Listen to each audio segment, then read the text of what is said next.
take away from what Georgia likes to do. They'll do it more through formation and movement than personnel. Dabo Swinney, the aforementioned coach, brand new contract. He's got 6 wins against SEC schools. That leads all coaches. On the other side, Startler's 14th season in Athens. Mark Richt.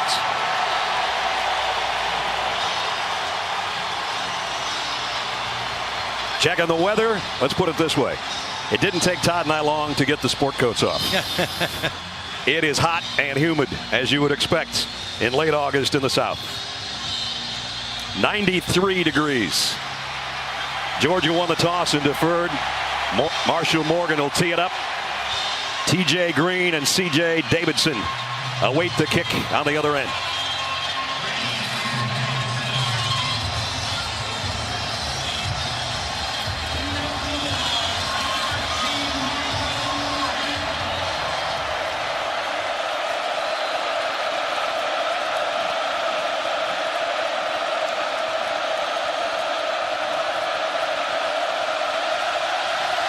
Here we go.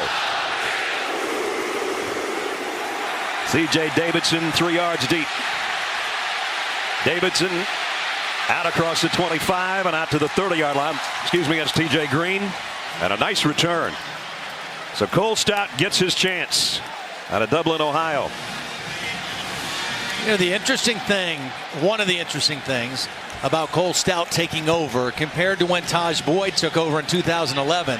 When Taj took over, that was Chad Morris's first year as the coordinator, so he was learning a new system. Cole Stout has been in Chad Morris's system for the last 3 years. He's very familiar with it, very comfortable with it, running the offense.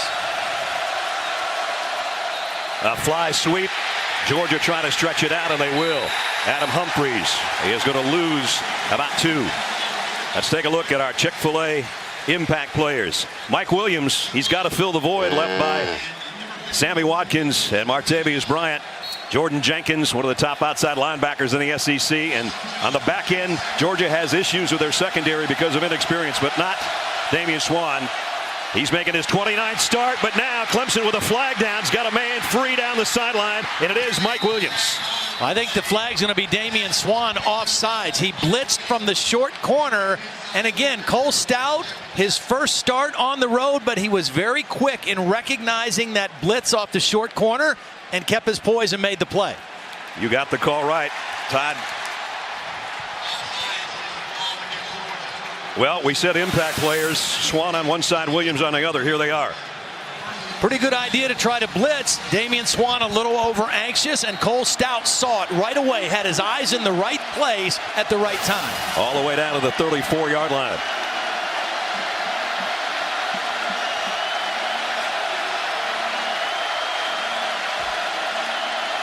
Stout in the gun, play action. Throws rolling to his left to the corner of the end zone, and it's caught, but is he out of bounds? Jamon Hopper almost had a touchdown. But you see the mentality of Clemson in their offense. It's attack. So what if this is our quarterback's first start? We are going to attack this Georgia defense. Last year, this defense had a lot of problems, particularly in the back end. 7 different combinations of defensive backs started games for Georgia. New coordinator. Clemson is going right after him. That was a heck of a throw rolling to his left. And now he's going to come back with a middle screen. Had the blockers out there, but he didn't have his running back hold on to it. DJ Howard couldn't hold it. There's the new defensive coordinator for Georgia, Jeremy Pruitt. Well, you talk about a fast rising star. Wow. I mean, it was just a few years ago he was coaching high school. A few years at Alabama with Nick Saban. Last year, the coordinator of Florida State's national championship defense. Wanted to get back in the SEC and spent 1 year in Tallahassee, and now he's here in Athens, Georgia. 3rd down and long. First time Clemson's been in that situation. Stout, plenty of time. Now he's going to run with it, and he's going to get there and a lot more. And Stout with a slide down to the 16-yard line. First down, Clemson. Well, already you're seeing the poise of Cole Stout. He picked up the corner blitz earlier in this drive. This is a 4-man rush. He sees a nice alley. They're running with all the receivers, and he makes a good decision on 3rd down to run and pick it up. An 18-yard scramble. Just inside the 17. in the red zone. The Tigers already on the move. And on the run around right end, DJ Howard gets it to the 10. Ramik Wilson got over there to knock him out of bounds. Well, if the name Stout rings a bell, there's his daddy, Cliff, who played in the NFL for 12 years. Yeah. Lives in Greenville now, which is close to Clemson.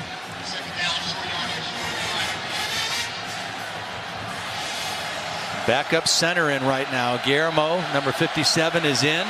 Got to secure this snap in the red zone, first and foremost. Stout looked like he was going to get under center, but now he will backpedal into the shotgun. Second down and 2. Howard now sets up with him in the backfield. Low snap, by the way. Stout, though, going to the corner of the end zone. And again, it's a little too wide over there for Hopper. Yeah. And you mentioned the low snap. That disrupted the timing. When you are throwing the ball in this part of the field is shrunk. And everything has to happen on time. They had a good combination with the routes. They had an opening, but the low snap messed up the timing of the throw. And Tom Ritter, our referee, stops play here.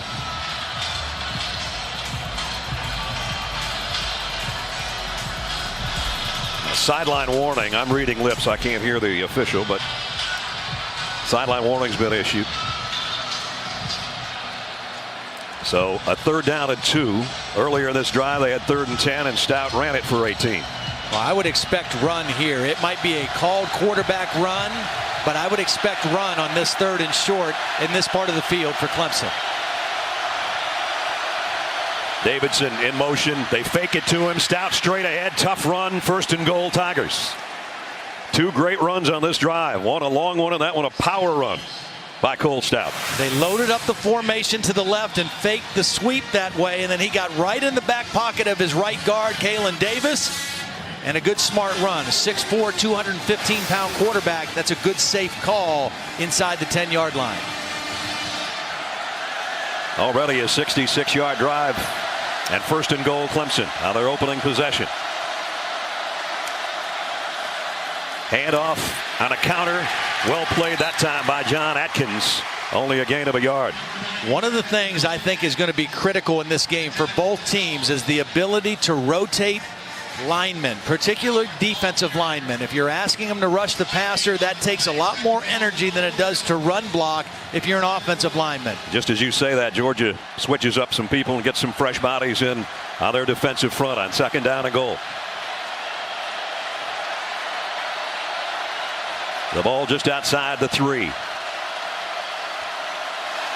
Howard, they fake the sweep. It's Stout again. This time bounces his way down inside the 2. Nice second effort run again. You know, one thing to keep in mind about this Clemson offense, they do have a lot of playmakers, but they lost a 1,000-yard rusher last year in Roderick McDowell, and then their leading rusher coming back, Zach Brooks, a 6', 200-pound junior, injured his foot in August, and he's out for the season. Is going to redshirt, so they're down a little bit in the pecking order in terms of their running backs.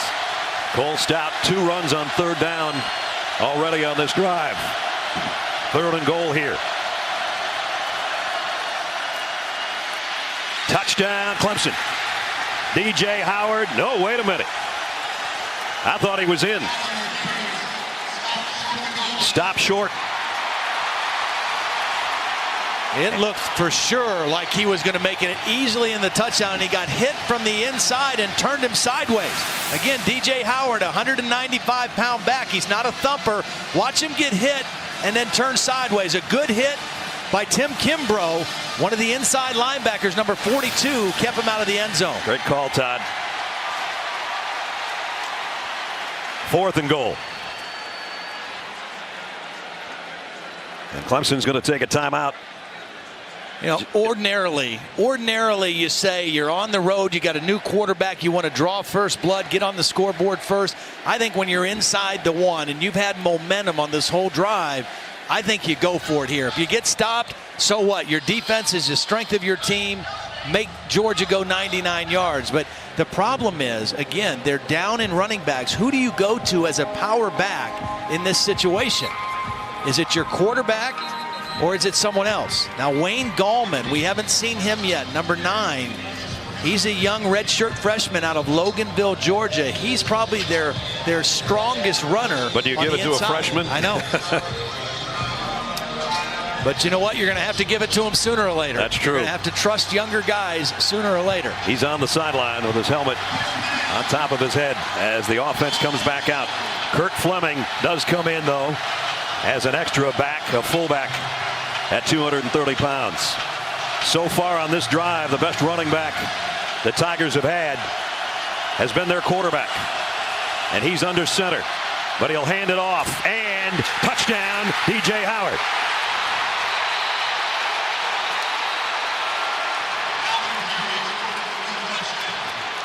So Clemson strikes first. All you have to do is get that ball across the plane. It just has to break the plane of the goal line. It was close. Leonard Floyd, an outstanding young linebacker for Georgia, was at the point of attack, made a nice timed hit. But all you have to do is get that football across the plane. Ammon Lakip will be in for the point after. He's got big shoes to fill. The shoes of Chandler Castanzaro, who's now the kicker for the Cardinals in the NFL. Was one of the all-time great kickers in Clemson history. So capping a long drive, 70-yard march in 12 plays. And the extra point is good. Great opening drive by the Clemson Tigers. They mixed it up with the pass, some timely runs by their quarterback, and then a 1-yard plunge puts them in. So Clemson to kick. Bradley Pinion will kick off. Todd Gurley waits at the Georgia end zone.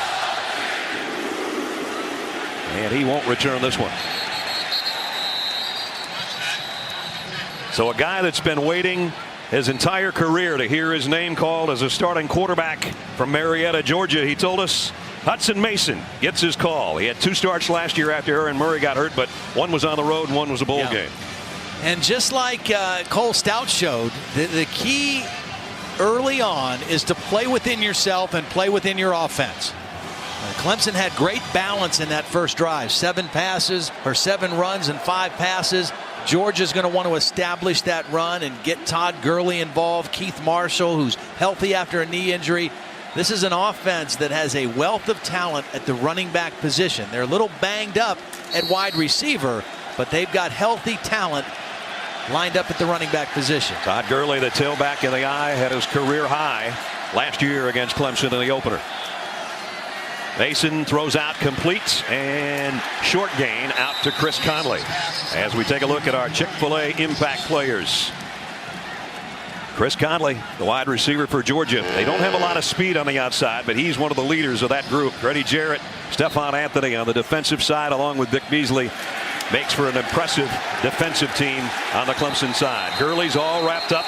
A loss of a yard. Well, as Holly mentioned, the strength of this Clemson defense is their defensive line. They have 12 returning lettermen in that defensive front, and 8 of those 12 guys played in every single game last year. So they've got game experience. They've got the kind of depth that you have to be a great defensive football team. Hudson Mason in the shotgun with 3 wideouts on a 3rd and long. 3rd and 9 for Georgia.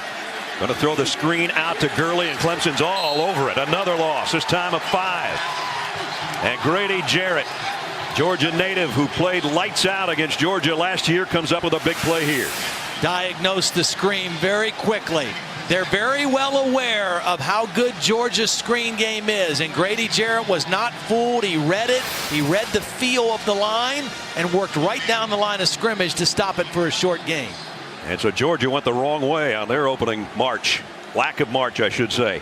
Colin Barber to punt. Adam Humphries waits way back there on the other end at about the 40-yard line.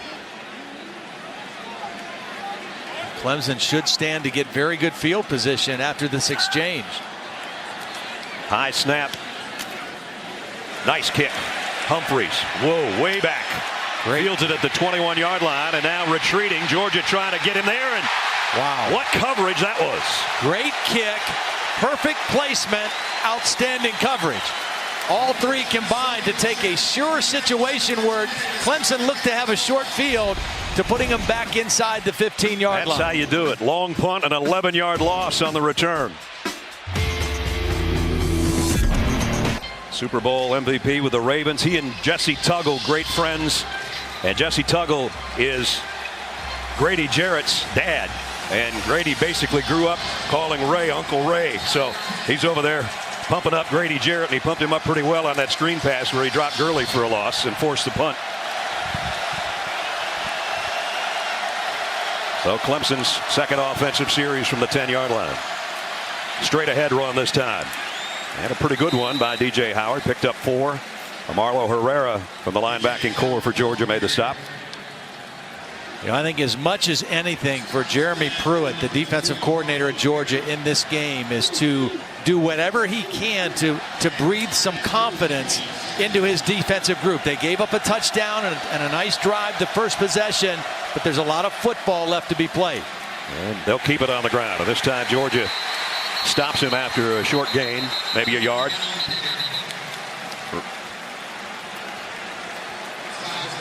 You mentioned Pruitt, the defensive coordinator with Florida State with their national championship team last year. As you take a look, they led the country in 3 different categories and second and third in the others. Well, they had a couple guys get drafted off of that defense too. They had a lot of talent. He did a great job. He inherited a good defense that Mark Stoops built. Stout over the middle, and it's knocked down at the line of scrimmage. That's a huge 3 and out for the Georgia defense. They needed that at that point in time. That's exactly the kind of stop that they needed defensively. Sterling Bailey got his hand in the air and knocked it down. One of the captains today for Georgia. Good job by Bailey, knowing he couldn't get any more pressure, but he never took his eyes off of the quarterback, Cole Stout. So he timed his jump and was able to get a hand on the football. Reggie Davis waits on the kick from Bradley Pinion. And he's got a backpedal, and he'll have a chance at this one from the 33. Georgia was not a good punt return team last year. That's better than they did on a lot of them. Got it back, an 11-yard return. When we return, the Dogs on offense for the second time.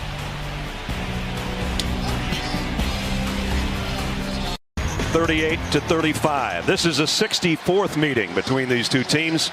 Georgia leads the all-time series, and right now they're trailing by 7 on their home field. Good field position, though, now for the Dogs with their second offensive set here at the 43-yard line. Sony Michel, the freshman, on the end around, and he's got 11 and a first down. We knew we were going to see him early. And in some different spots. So, you know, they told us, Mike Bobo said, we got to get this guy the football. He's got great vision and balance, and he's got the skill set to move out and play wide receiver some. They get the ball in his hands, he makes a big play for him. Sony, along with Nick Chubb, 2 highly touted running backs, roommates, as they came to Georgia. And, of course, they're backing up 2 great ones in Gurley and Marshall. 71 offense, 5-yard penalty, remains first down. That's John Theus, who was right tackle last year, left tackle now, and he's lining up against number 3, and that could have given him the jitters over there a little bit. Well, you mentioned the good field position, and I think Georgia needs to capitalize on it. In a game like this, that hidden yardage, they gained 22 yards on that exchange of punts.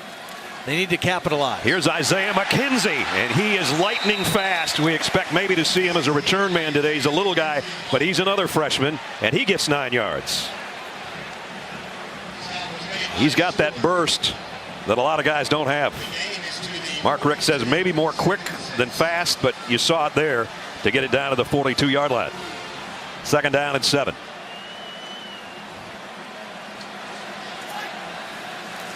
They fake it to him here, and Mason got a man on the sideline. And it's complete. Michael Bennett, tightrope on the sideline. Great job by Bennett. Feet on the sideline, but a beautiful throw by Mason. Watch him throw to the back shoulder away from the incoming defender. He throws it away from the defense. You just need 1 foot down. Beautiful throw and execution on the sideline. No huddle, quickly out to the freshman. He picks it up. It was an incomplete pass. Isaiah McKenzie, again, all 5'8" and 165 pounds of him. Pretty good rhythm right now. Balance, running pass. Different guys getting their hands on the ball. There's Brent Venables, the defensive coordinator for Clemson. And again, Georgia looks to the sideline to get the call and up to the ball at the 23.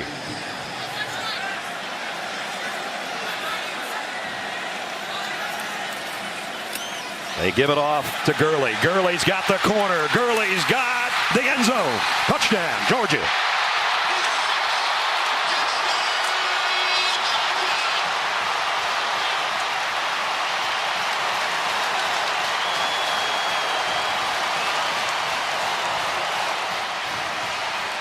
Taylor Maxey led the way, and once Gurley got the corner, he knew he had the end zone.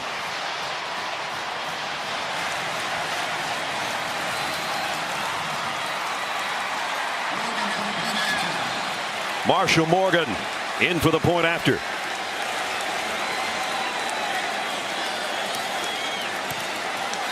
Tie game in Athens. Only took 5 plays. Todd Gurley, the preseason All-American, got a block on the corner. 23 yards later, Clemson 7, Georgia 7, between the hedges. They're waiting on the other end.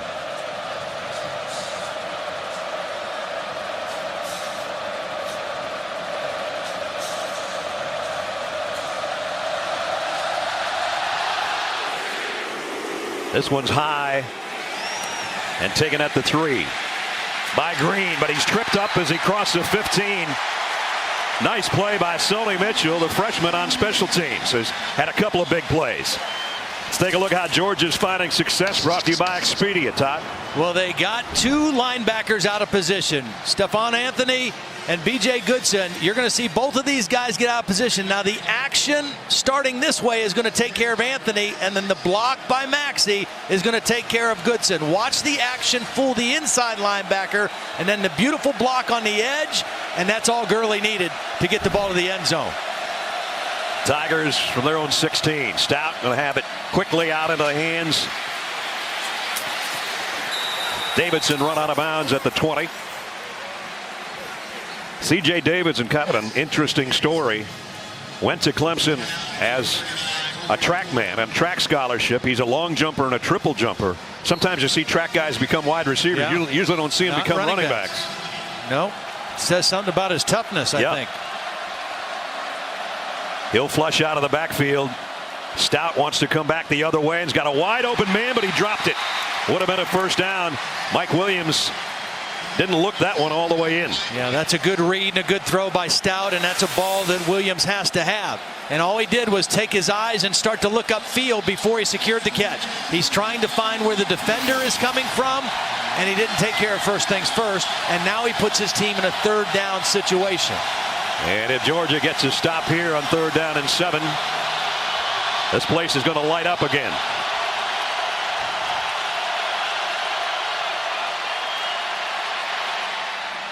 Stout, nice throw, and he didn't hold on to that one either. And a fired up Jeremy Pruitt meets his defense halfway to the hash mark. Well, Quincy Mauger that time, a backup safety, just times the hit. Mike Williams this time looks it in, but he doesn't tuck it in. And Mauger's able to knock the ball loose. So back-to-back plays for Mike Williams. And that's a guy that's got to get his confidence back on the sideline, because those are 2 plays he needs to make. Can't throw him any better than that.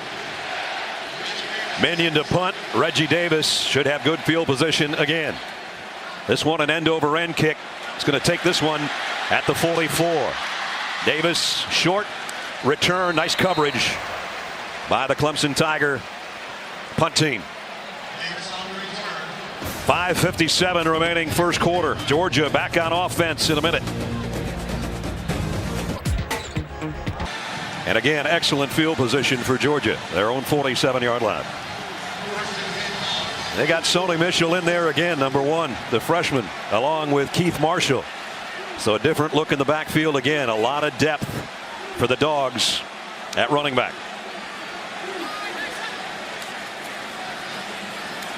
Mason to Mitchell.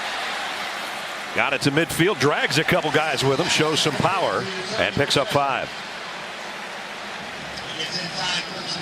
It's hard for Clemson and Brent Venables to prepare in a first game for guys that were playing high school last year. You're not sure where Georgia's going to use them, and right now they've been pretty creative in the way they've used Michelle. You know he's good because they recruited him, but you don't know how good until you see him in action at this level. Hudson Mason's completed 5 passes to 5 different guys so far here in the first quarter. Out to Michelle again, and he's going to be, I think, a yard short, maybe less than a yard. There you see it. The head linesman that close to the first down. Heavy package coming in now for Georgia. They got a couple tight ends in the game, and then the Taylor Maxey, who got the big block on Gurley's touchdown in the last possession. Mike Bobo, longtime offensive coordinator and quarterback coach, and a quarterback here in his playing days for the Dogs. And I'll tell you what, I think he does as good a job coaching quarterbacks and preparing quarterbacks to play in this offense as anybody in the country. I really do. Third down at a yard. The toss to Marshall. And Keith Marshall's first carry of the year nets him 3 yards and a first down.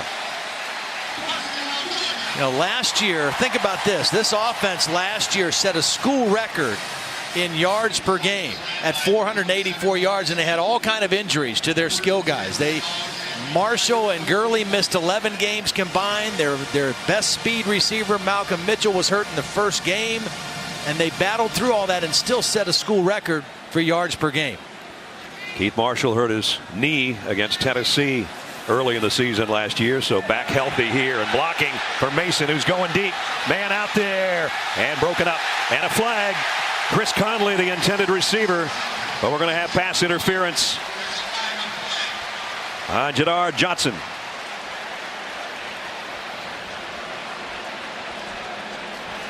Well, the reason that they got the interference call is because the ball was a little bit underthrown by Hudson Mason. I don't believe that he did that on purpose, but because the ball was a little bit underthrown, the receiver had to stop and wait, and the defender couldn't slow down before he made contact. Pass interference for 18. Defense, 15-yard penalty from the previous spot. Automatic first down.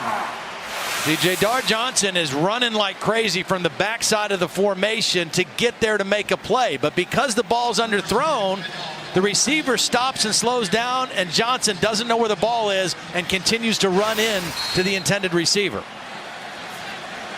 So first down, Georgia by penalty at the 26-yard line. Play fake.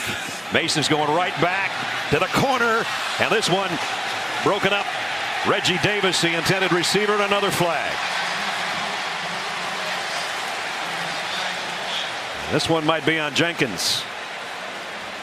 I thought it hit Jenkins in the back of the helmet. I'm not sure where that ball landed. And I thought he was in good position. The question is, did he have his hands on the receiver as they were running down the field? It's okay until the ball's in the air, but once the ball's thrown, you can't do it.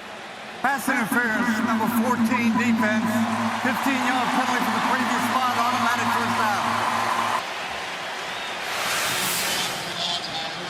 Yeah, there it is, the hands. And again, 2 plays in a row, the defenders not knowing where the football is. And so they're instinctively making contact and grabbing. And again, the ball was underthrown, but the defenders were too aggressive with their hands. 30 yards in the last 2 plays for Georgia. They've got it just outside the Tiger 11-yard line. 1st and 10. They can get a first down inside the 1. Mason over the middle. That one incomplete. Stephon Anthony was covering, intended for Michael Bennett. Actually, a little surprised that they threw on that down. I mean, they've had success. They drew some penalties. Now they're in the red zone. They've got Marshall in there instead of Gurley. 4 wide receivers set here for Hudson Mason. Looks right, comes back to the left on a wide receiver screen, and Bennett lost the ball. Scrambling for it. Was he down? He was. So it's going to bring up 3rd down.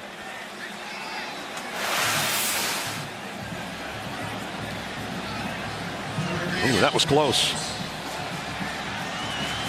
Actually, I think he got back on top of it anyway. Ball was starting to come out. Big situation right here for the Clemson defense. They need to get a stop here. This might be a time for Vic Beasley to turn it up.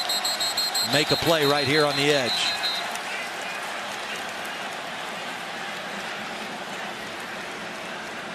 ruling on the field was that the runner was down. That play is under further review. So the last play under review. You know, one of the things about playing against a guy like Vic Beasley, as we take another look at the end of this play, the ruling was that he was down before the ball came out. I think his elbow's down right there, and the ball's just starting to come out, don't you? Yeah. Watch the left elbow, Michael Bennett. Or forearm elbow. Yeah, that's real close. But then who had the ball when it was all said and done? Yeah, it was kind of, they just kind of stopped right there. His hand is still around the football right there. You see the red and black glove is still wrapped around the stripe of the football, and then it comes out right now. Doesn't get any tighter than that one to call. Rocky D. Good is our replay official up here in the booth.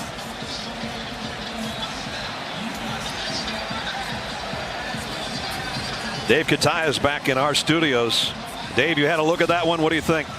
Brad, I did have a look at it, Brad, and it looks like that elbow is down before the ball comes out. Now, is there enough to confirm that? Probably not. I think this call is going to stand, and it should stand, in my opinion. All right, Dave, thanks. And we await the official ruling here in Athens. Georgia had 30 yards of gifts given to them, and then they went to the pass play on first down, and then that pass to Bennett. If it stands, it's going to be third down and about 8. Dabo Sweeney rallying his defensive troops with Brent Venables over there on the sideline. I think in anticipation of going out for a third down play here.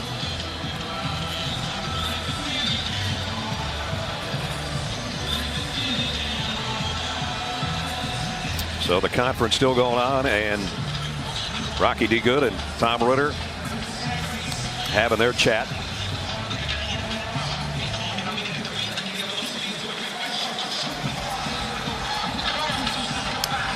Michael Bennett's waiting pretty anxiously as well. And one of the interesting things about a play like this, because it was called down, and it is reviewable, obviously, because they're reviewing it, but I never saw who came out of there with the football. And because the referees called it down, they didn't change any kind of possession signal. After further review,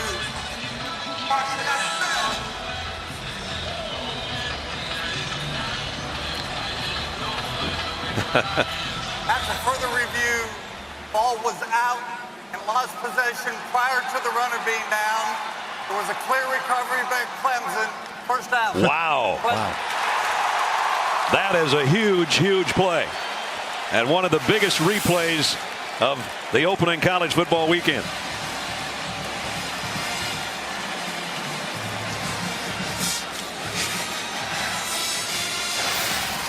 Still not sure who recovered it. Yeah, well, a big break for Clemson. They were either faced with a critical third down situation, and this is even better. They get the turnover on second down and get the ball back to their offense. The Clemson will take over just inside the 10-yard line.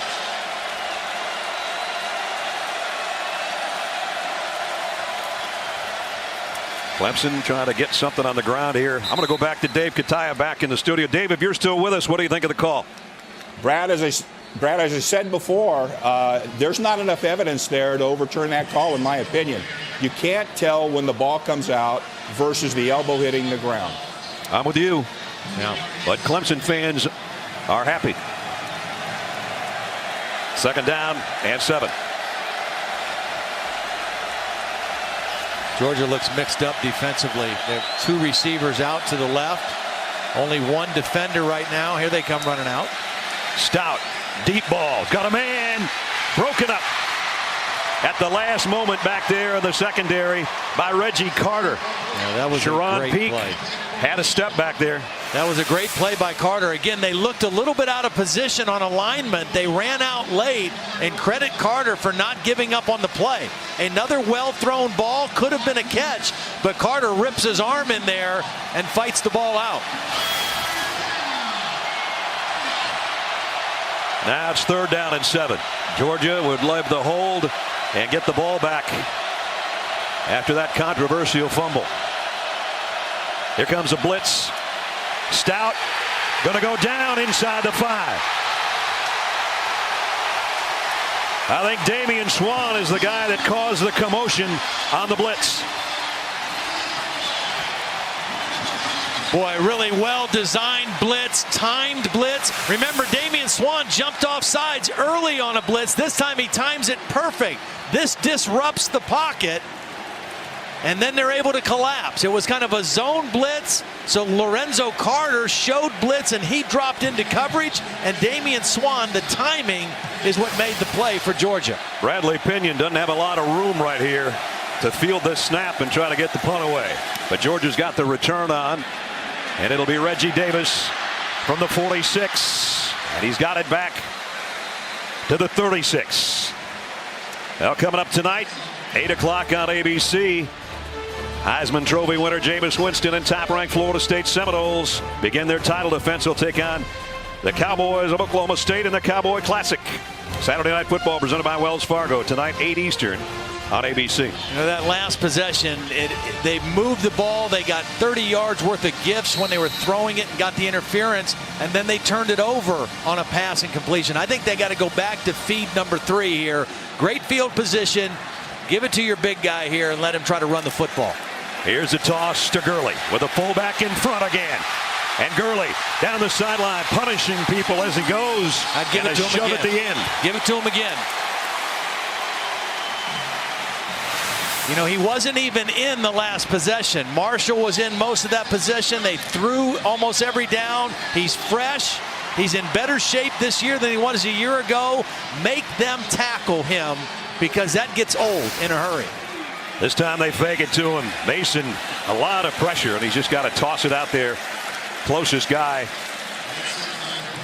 was Quavon Hicks. That'll bring up second down at 10 in the final minute 23 of the first quarter. I mentioned career high for Todd last year on 12 rushes, including a 75-yard touchdown. He kind of tweaked his quad on that run. He's looked very fresh today. Gurley, and again it takes 3 Tigers to knock him out around the 16-yard line. He is 226 pounds of muscle.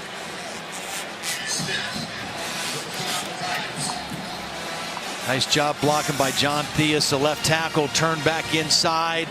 Wide receiver Michael Bennett got a block for him. They're trying to pin those defenders inside and let him get the ball to the edge. He's done well against non-SEC teams. He's done well against SEC teams. 3rd down and 2. Mason, quick throw, got it to Bennett in the slot, and Bennett's got it 1st and goal just outside the 1. He held on to that one. Perfect timing by Hudson Mason. Sit down right in between the defenders. Watch Bennett sit down, give a good target. Perfectly timed throw. Georgia goes with a hurry up. Mason trying to sneak it in. And now a touchdown signal.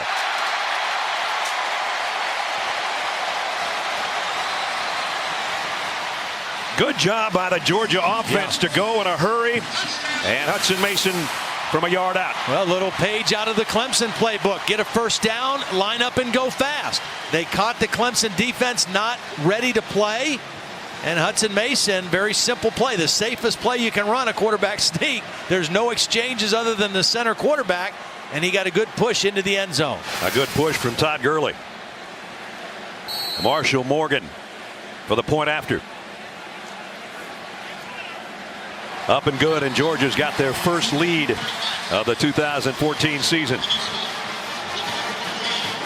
And their quarterback that waited a long time to get his turn to be the starter between the hedges, a 1-yard scoring plunge. The credit that Georgia defense, again, Jeremy Pruitt, first-year defensive coordinator, an entire new defensive staff for the first time since 1964, all new defensive coaches. You got a team that defensively last year had the worst numbers maybe in Georgia history in defense. And after the turnover, after their offense turned it over, they get a stop, they get another decent punt return, and the offense capitalizes on the short field.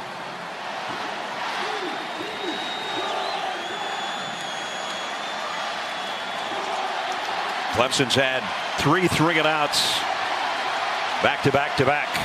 They can't afford that right now because this crowd in Athens is fired up and smelling blood. And we've still got 3 quarters and 35 seconds to go.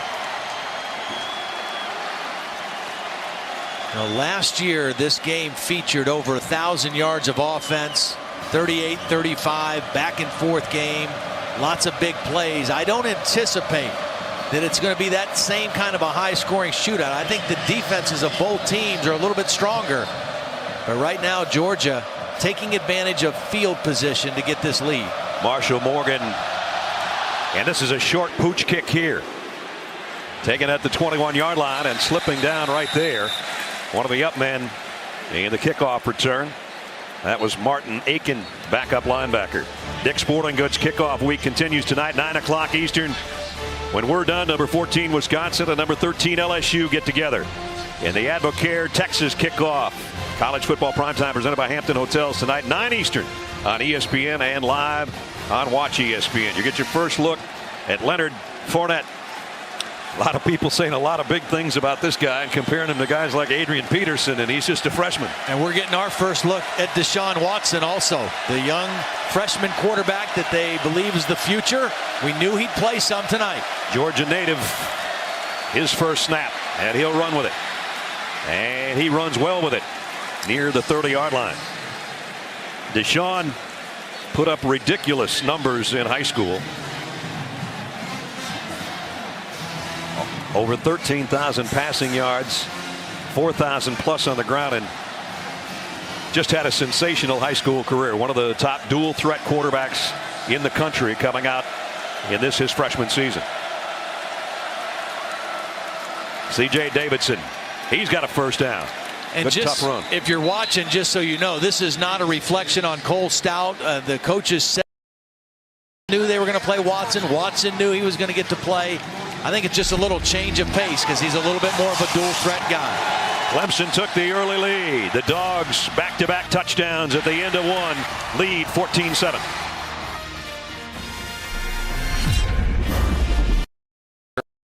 Or maybe even early in this drive. Get his confidence back. Get him back involved because he's going to have to be a playmaker for you. Deshaun Watson going to go deep. Airs it out. And knocked down on a ball intended for Jermon Hopper. Watson showed his arm there. Might have been a little bit short. Because Watson had to sidestep a little pressure, he was late making this throw. I mean, you got to throw this ball up before the safety can become a factor. See, now it's double coverage, and you could have made a point that there was contact or a grab of the jersey, but because the throw was late, it enabled 2 guys to converge on the ball instead of just throwing against one-on-one. Watson in the shotgun on 2nd down and 10.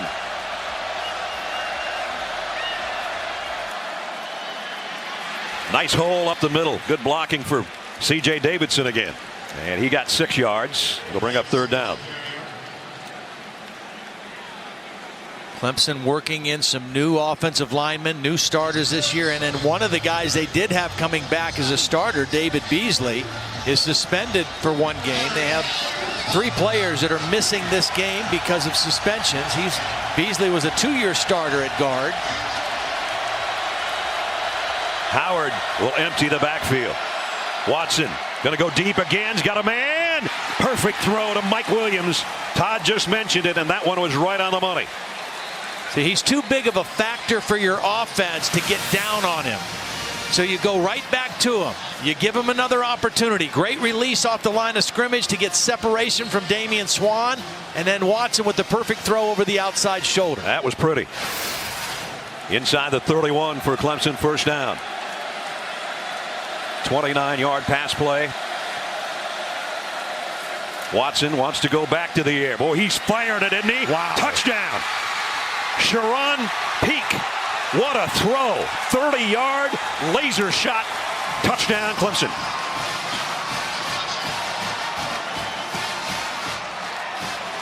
Where Rameek Wilson, the linebacker, is running in pretty good position. Watch number 51 turn and run, but he has no idea the ball's coming. He never turns to look for the ball. He never makes a play to the ball, and the ball goes right by his ear into Sharon Peak's waiting arms. That's a confident throw by a young quarterback. You're not kidding. Lakip's extra point right down the middle. You want to impress your veteran teammates? The freshman out of Gainesville, Georgia. Only about an hour from here. 2 rocket throws, the second one to Sharon Peak, right on the money. 14-14 in Athens.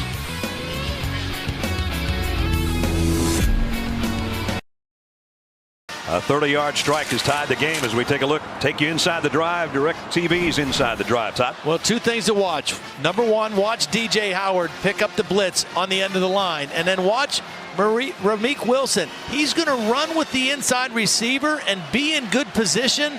But because he never looks back at the ball, a quarterback is told and taught, you throw that right past his ear. If he never looks, he has no idea where the ball is. Throw it right past his ear, and you can't do it any better than Deshaun Watson did right there. Perfect. Pinion set to kick away, and again, Georgia's got Todd Gurley, their All-American tailback, waiting as a kick return man. He's got a 100-yard kickoff return to his credit in his freshman season. He's going to bring it. Nope, he's not. He wanted to. He wanted to. So Hudson Mason takes the field again. He's had an interesting relationship with another former Bulldog quarterback, and Holly's got more on that. Well, perhaps no one in the world can understand what Hudson Mason's going through, except for DJ Shockley. You waited your turn behind David Green. You were able to start for 1 season, and you won an SEC championship. So what is it that you're trying to share with Hudson about how to handle this moment? Well, the biggest thing is he has to go out and just play his type of game. He can't go out and say, hey, I'm going to try to do like DJ or try to be like anybody who has a 1-year starter. He has to go out and play his game. He's smart enough. He's knowledgeable. And I think Hudson's going to be doing just fine. What are some of the things you've been telling him to shut out the exterior noise and just worry on what he's supposed to do? Well, I think the biggest thing is, like I mentioned, he got to go play his game. He got to understand Hudson's going to be Hudson, and he has intangibles. He's been around this system for 5 years now, so he understands what Coach Bobo and Coach Rick wants him to do. If he goes out and does that, and he has a lot of tools around him, he has a lot of players, so play within himself. Don't overthink it. Don't try to let all the outside sources get in your brain, and you'll be just fine. What do you think he's done so far? I think he's done a great job. He's just distributing the ball to all his players, getting them all involved, and you can see the command he has of the offense, and he's a good distributor. He does a good job with that, and he has complete control of this offense. I know you can hear our guys in the booth. Let's see if Brad or Todd have a question for you. Hey, Shock, I just wanted to say to you, I know there was times that you thought about transferring, and I'm sure that ran through Hudson's mind at one point or another, too. Oh, absolutely it did. It was a huge thing. We actually talked throughout the summer, and there was a time when I told him, hey, if you think about it, I'm not going to tell you one way or another to leave or to go, but you got to make the best decision for you, because at the end of the day, you got to wake up in the morning and look in the mirror and say, this is the best decision for me. And, you know, I had the same situation, but we talked for a long time, and there was a lot of confusion. He wanted to go back and forth, but ultimately he made a great decision, I believe. Georgia on a 3rd down and short, and I don't know if they got there. I think it's going to bring up 4th down. Well, thank you so much, DJ. We appreciate you being here. And, you know, keep in mind, DJ did win a championship in his one and only starting season. So good things happen when you stick around. He Absolutely. did. Thanks, guys. He did in 2005 after taking over for Greeny, and one of the all-time Georgia passing leaders, and still in the hearts of Georgia fans for sticking around and winning that SEC championship back in 2005. DJ now in our business, a rising star in the broadcasting industry. Well, Georgia's going to punt here. The only question I have on that is the guy they gave the football to that time was Sony Michel. Yep. And he's the freshman back, and he's not one of your proven guys on a 3rd and short. A little surprising. This punt is going to take a Clemson bounce out around the 32-yard line. Short kick that time. So Clemson's got it back. And Kids his current hit. So Kenny, thanks for letting us come and join you a little bit last night. It's always nice to be able to walk in the back door too. Yeah, it is. Not the front door. It's On the bus and in the back door. Quick throw by Stout. Out in space. Artavis Scott, another true freshman. He's got a good gain, and Clemson's going to go here. Hurry up. They'll spot it down and snap it immediately from the 38-yard line. Straight ahead, Georgia smells this one, and a nice play defensively by Josh Dawson off the defensive line. The key thing if you want to go fast is you have to make first downs. If you go fast and you go 3 and outs, then that kind of defeats the purpose. You go fast, you got to make some first downs. Right now, a critical 3rd down situation for Cole Stout. And this one's big for the Georgia defense for the opposite reason. Trying to get a stop on 3rd and 5. The heat coming. Stout fires, and it is caught. What a catch by Artavis Scott. Well, we've seen about 3 times now where Georgia defenders are in position, but they're not finding the ball. And the receiver knows exactly where the ball is as he's tracking it. Aaron Davis is running to get in position, but he has no idea where the football is, and he's not able to get his hands up to try to fight the ball out in time. Clemson's got something working here, trying to regain the lead at the 28-yard line. Stout pumps one way and coming deep to the left side. There's a penalty. And a flag at the 1. This one will be on Devin Bowman. Well, I mentioned last year this Georgia secondary had all kind of problems. And there's clear early contact before the ball is even there this time. They've had 7 different. 37 defense, 15-yard penalty, automatic first down. 7 different starting combinations in the defensive backfield. They had 2 or 3 guys that decided they didn't want to stay here at Georgia and moved on to other places. So they've got a lot of young new faces and a new coordinator. And right now, Clemson is going after them. Tigers have got the dogs on their defensive heels right now at the 13-yard line. They fake the fly sweep, and now Stout in space. He'll keep it. Stout with a slide at about the 6. Really good decision. Really good decision by Cole Stout.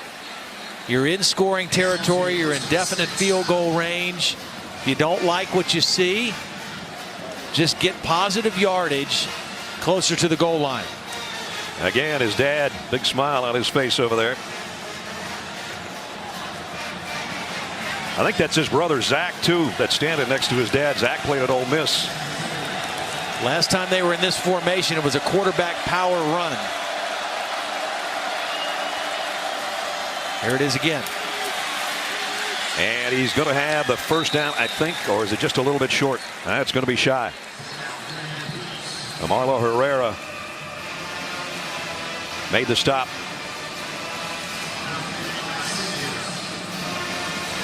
I think they're going to measure this.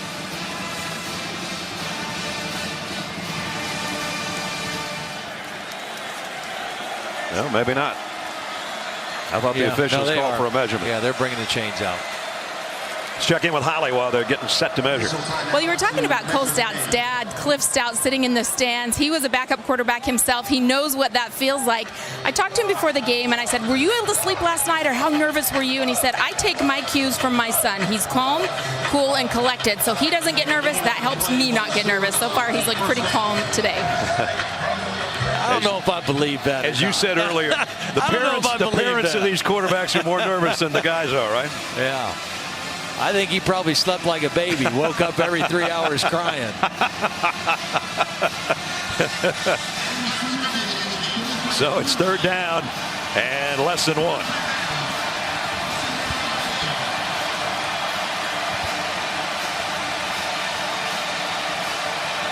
Georgia fans trying to make it difficult for the Tiger offense at the 3-yard line. Same formation. They bring that running back in motion, fake the sweep, and run quarterback power. And they do again, and we got to wait on this one.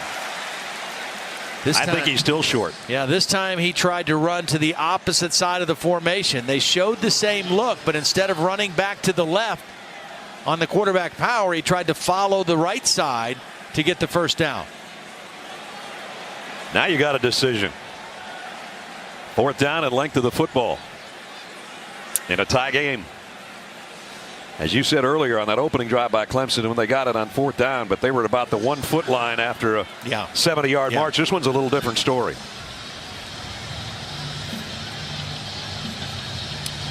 They would still make Georgia go 97 yards if they don't pick up that 2 feet right there, or not even 2 feet.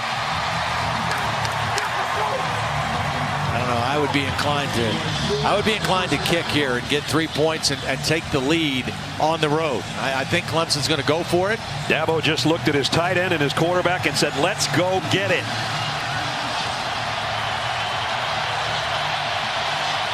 Fourth and less than 1. You'll know by the reaction here in a moment whether the Tigers get it or not.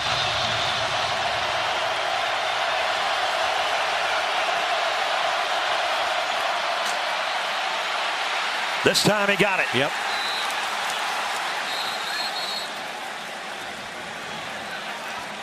So somewhat of a gutsy call. The ball came out at the end of the play.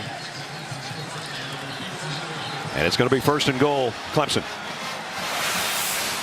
You know, 4th down and less than 1. I never love it when you snap the ball 6 yards off the line of scrimmage to start the play. Yeah. But Cole Stout did a nice job of powering that ball forward for the 1st down. He did see the ball come out after he landed on his back.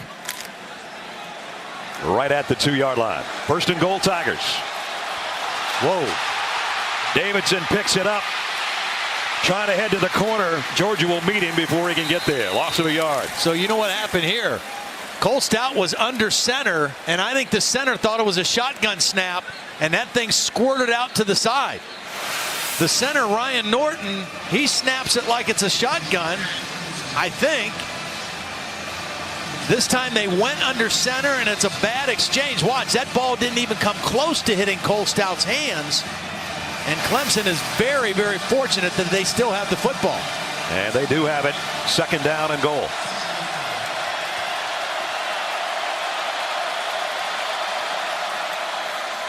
Straight ahead run this time. Down inside the 1 is Davidson. So it's going to be 3rd down and goal from about the 1-foot line.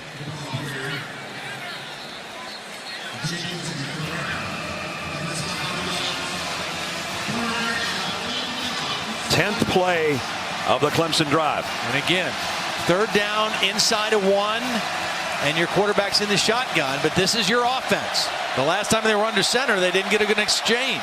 Davidson airborne and in, touchdown Clemson. He's the high jumper, right? Or long jumper? Both. He jumped right over the goal line on that one. He didn't have to do a triple jump. It was an airborne long jump from a yard out.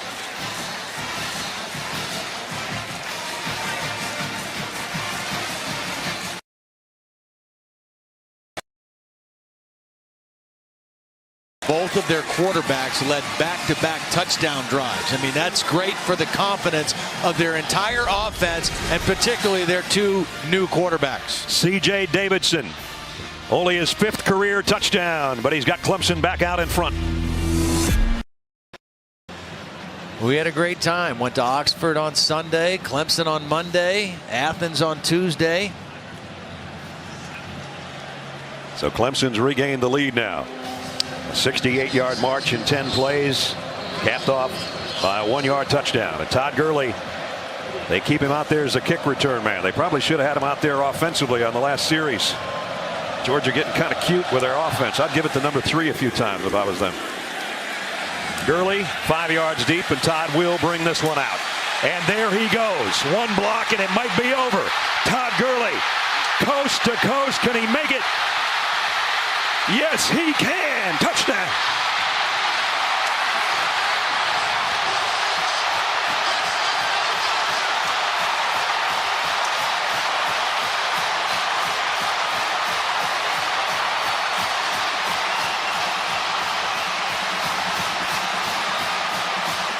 The great equalizer, Todd Gurley. The 2nd career 100-yard kick return for a score. Well, Georgia last year was the worst in the SEC in both kickoff returns and punt returns. We have already seen, even before that play, big improvement in their return game tonight.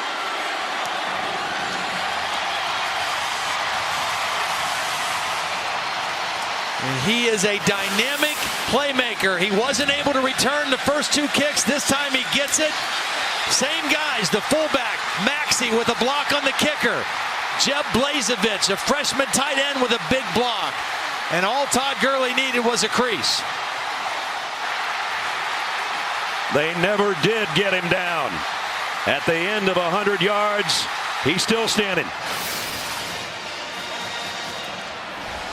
Had a big, long touchdown run in the game last year down in Death Valley.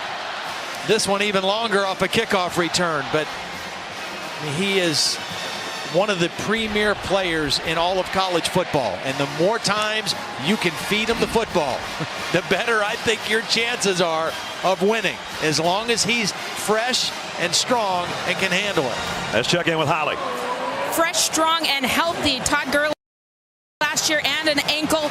Didn't play in every game, missed parts of 3.5 games. He said his only goal going into this season was to play every single game. He's slimmed down a little bit. He said he's been working on his abs, and I think those extra pounds helped him finish that run. He made it, even though he was chugging at the end zone.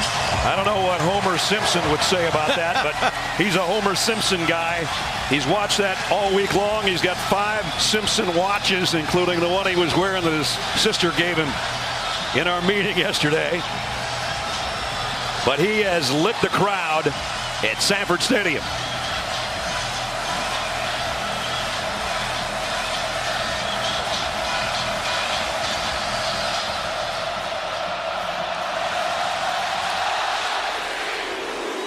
Marshall Morgan, deep kick, non-returnable. 21-21 here. Let's see what else is going on around college football with Reese Davis. Reese.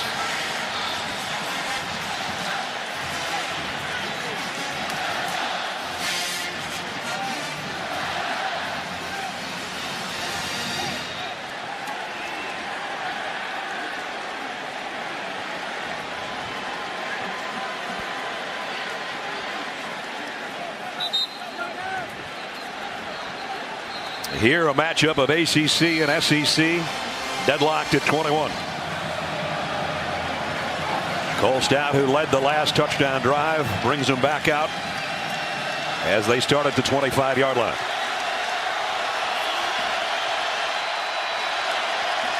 Leonard Floyd has been kind of quiet for Georgia tonight. He's got to make a play for this Bulldog defense. Straight ahead run. DJ Howard only got a couple. Reggie Carter made the stop as we approach the 7-minute mark of the second quarter. Been impressed with Clemson's offense, and new offensive line, new quarterback, but they have played very aggressively here in the first half and have executed, I think, pretty doggone well. Stout pumps, throws late and incomplete. Might have been hit as he threw. Georgia got some pressure on him. Mike Thornton, number 96, a senior nose tackle out of Stone Mountain, got some heat on him on the inside. Third down and 8. The crowd is riled again.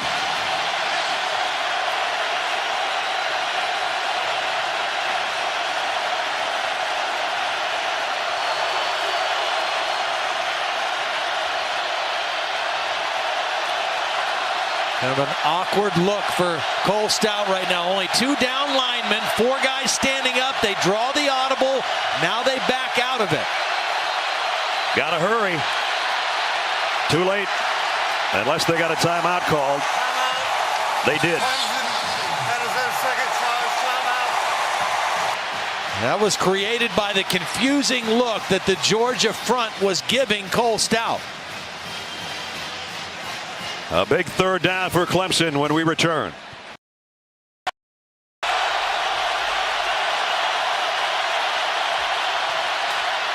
Complete out to Humphreys. He's not going to get anywhere. Got a flag down. Well, thrown in the area where it could either be roughing the passer or holding. Roughing the passer, number 7 defense. 15 yards, first down. Lorenzo Carter, the highly touted first-year player out of Norcross, Georgia, and this one hurts. Put his helmet right in Cole Stout's face, and Cole says, I'll take it. Yeah. I'll take the shot, and I'll take the flag. Very unnecessary. You see Tracy Rocker, the new defensive line coach, getting after him a little bit because it was well defended. They forced the quick throw. They were out there to stop it short of the first down, and you give them a free set of downs just because of a mental mistake by a young player. First down at the 43. And now on the sweep, Howard all bottled up again. Floyd got a piece. Kimbrough got a piece. And so did Reggie Carter.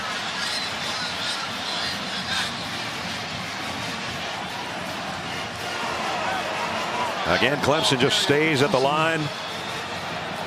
They're at the line with no huddle, but they've not done a lot of tempo. They've not played as fast as they normally would play, or they like to play when they had Taj Boyd as the quarterback. Hopper was in motion, now sets up on the slot to the right. Stout going that way, and it's intercepted by Aaron Davis.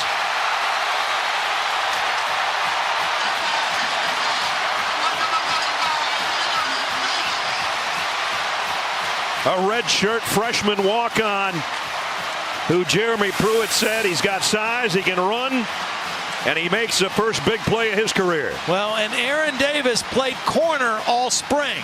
He started at safety tonight, so he's got very good coverage skills and ball skills as a former cornerback. That time he just read Cole Stout. The ball was thrown late by Cole Stout, and Aaron Davis made him pay for it. Now can Georgia regain the lead from their own 48-yard line? Keith Marshall is the tailback in the eye. They're just going to toss it to him. And he's going to be dropped for a loss. Great play defensively by DJ Reader. Big play because not only is it a critical time in the game, but you get a negative yardage play. You put the Georgia offense behind the chains and a little bit off schedule. Second down and 13 now because of excellent defensive play in a sudden change situation. That's a great sign of the maturity of your defense. After a turnover, they come right out and get a negative play on first down. Keeping on the ground to Marshall and only about a yard. So Georgia gets the interception, but now they face a third down and about 12 coming up. And I would say the same thing for Hudson Mason right now on this third down play. Don't force anything. Don't make a mistake here that would give Clemson momentum, that would give them the ball with good field position as we go under 5 minutes here in the first half. Take a look. If it's there, take it. If not, there's nothing wrong with playing field position, punting the football, and letting your defense come back on and defend a big field. Third down and 12. 4.5 minutes remaining in the half.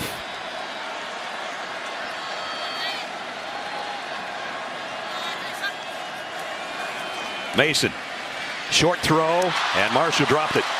Thinking about where he was going to run with it and didn't take the football along. So a wasted turnover there by Georgia.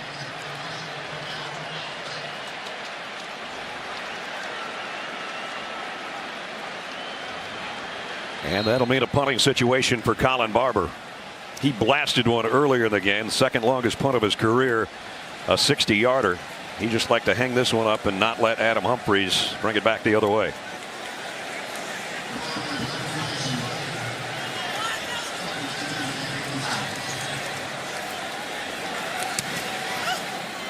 Trying to kick it away to the sideline. Humphrey still makes the catch, and he's run out of bounds immediately after a 38-yard kick. Well, coming up tomorrow night, the Heat's on in Atlanta. 43 drivers battle to secure a spot in the chase. Only 16 drivers advance, and only 2 races to go. The Oral-B USA 500 in Atlanta tomorrow night at 7 Eastern on ESPN and live on Watch ESPN. It's actually over in Hampton, Georgia, which is about, I don't know, 70 miles from where we are right now. Busy weekend in Atlanta and in and around Atlanta. Athens here with 92,000. Dragon Con. Todd wanted to go over to Atlanta, take that in. Kenny Chesney's concert last night and a race tomorrow. That's a lot of stuff. This guy's looked good. Davidson, he got belted at the end of that run by Corey Moore, but he picked up 6. I was at a hotel one time, I think in State College, Pennsylvania, when there was a Dragon Con thing going on. Very interesting. Our statistician, Pat McGrath, was going to go as himself just to scare people. Second down and 4. Straight ahead, Davidson. Nice cutback, and he's going to get the first down. John Atkins made the tackle, and we're down to 3.5 minutes. Boy, any points here by either team before halftime would give them a lift heading to the locker room, that's for sure, in what has been a seesaw battle and a really fun football game to watch here to open up the season. Last year it was 38-35 over in Death Valley. Clemson coming out on top. They're going to measure this, and while they do, let's check in with Holly. Clemson's offense faced some adversity before the ball was even kicked off. The coaches told us that Sam Cooper, number 86, was going to start this game. He's a fifth-year senior tight end who they call their most physical blocker. But in pregame warmups, guys, he injured his left lower leg or foot. He limped off to the locker room before the game even started. When the team ran back out for the game, he was in a walking boot. He has not played at all tonight, will not play tonight. So we've seen 3 other tight ends. Jordan Leggett's done most of the work, but Stanton Seckinger and J.J. McCullough have all gotten in. That's really tough when you get hurt in the warm-ups. It is a first down for the Tigers, just outside their own 28-yard line. Again, keeping it on the ground. Doing a nice job of blocking for C.J. Davidson, and he's doing some power running. Picks up 6 more. Davidson carries. Went right behind his left guard, Reed Webster, that time. And again, Clemson does go with some tempo here. Quick snap, same run, and the same result, or very close to it. I think right now you'll see Clemson, if they get another first down here, they might look to open it up again. They want to be smart. They want to be a little bit conservative. Cole Stout threw an interception on his last possession. And you're right where you want to be in this football game at 21-21 in the first half on the road. DJ Howard this time. Both hands around the ball and just blasts his way inside, I should say outside the 40. Good enough for a first down. See, that's the second first down in this possession. Now you're out close to midfield. Now I wouldn't be surprised to see a little play action and take a shot down the field in the passing game. Clemson has only 1 timeout remaining in this half, keep in mind, with 2.5 to go in the quarter. And again, Howard off the right side picks up 3 more. Again, Georgia's first-year defensive coordinator, Jeremy Pruitt. 8 days after winning a national championship for Florida State, he decided he was coming to Athens to help Mark Richt and his defense. After 6 straight runs, it's a wide receiver screen to Humphreys, and he's knocked out of bounds around the 49. Very conservative so far when they are calling plays here in this possession. Just moved under 2 minutes in the first half.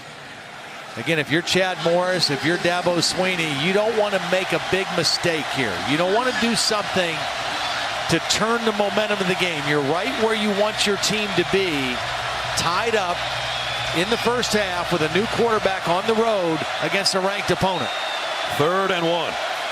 Stout going to throw it out to Gallman in the flat, and he's got the first down and blockers in front.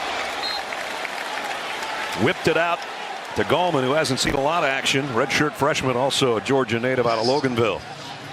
Wilson made the tackle, but the Tigers are back in Bulldog territory. Clemson with 1 timeout remaining in the first half. 3 receivers to the right for Stout. He's coming right back to the left, though, and that's to Williams down the sideline. 1 man to beat. And he's got it, 1st and goal, Clemson. Well, that was really poor leverage by the cornerback on that side of the field. I mean, again, this is another safe, conservative throw, and you hope he makes one guy miss. That's just poor leverage, poor technique by Rico Johnson, a freshman cornerback, with bad leverage and a bad angle, and a very short completion is turned into a big play. Lucky for Georgia, he stepped out of bounds at the 22-yard line, but still first down for Clemson there. Would have been down to the 5 had he not stepped out. Back to the ground and straight up the middle for Gallman, as we're down to 1.5 minutes remaining in the half.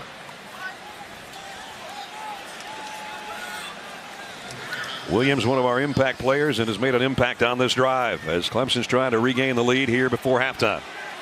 11th play for the Tigers here at the 17-yard line of Georgia.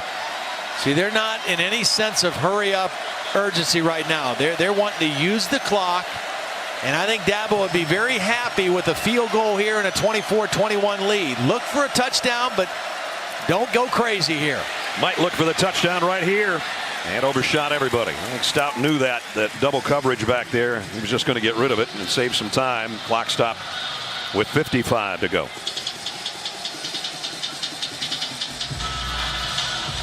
This drive, Cliff's, I knew I was going to say Cliff at some point. Cole's 3 out of 4. Watson has a touchdown as well. The freshman, when he came in with a couple of beautiful throws. I wouldn't even be surprised to see a run here on this third down play. DJ Howard is in the backfield with Stout. Crowd again trying to make it difficult for the Tiger offense.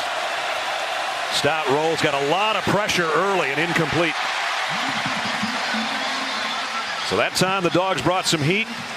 Stout felt the heat, and the ball's incomplete. Yeah, Herrera, the inside linebacker, comes untouched. Nobody gets a piece of him. Direct line to the quarterback and forces the early throw by Cole Stout. We mentioned Ammon Lakip taking over for Chandler Catanzaro, who was one of the great kickers in Clemson history. And now he's got his shot here to try to put his team back out in front. A 34-yard field goal attempt. And Georgia is going to take a timeout to let the kicker think about it a little bit. 52 seconds remaining in the half. We'll be right back. Timeout. Georgia, well known as a high school football state, produce a lot of great players. Clemson only 20 miles from the Georgia state line. Both of these teams recruit this state very heavily. Lakip from 34, and it's way to the left.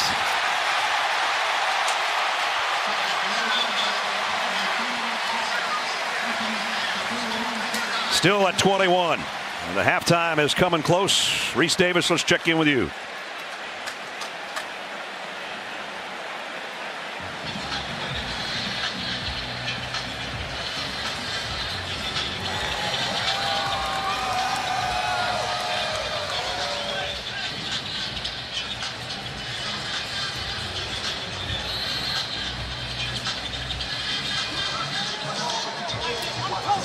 All right, Reese, we'll see you guys in less than a minute.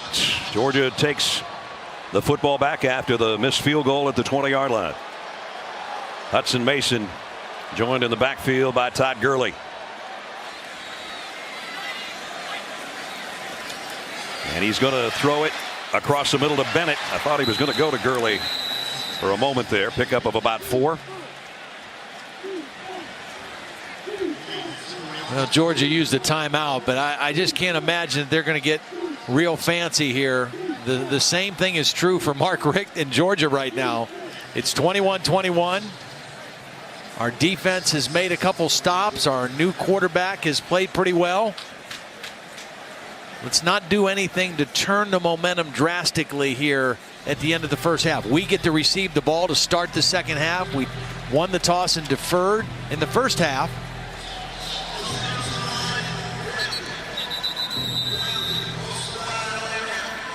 44 seconds remaining in a second down and 6.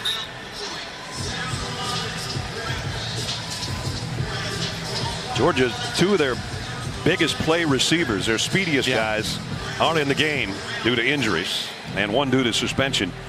So without Scott Wesley and Malcolm Mitchell, they don't have huge big play threats. Right.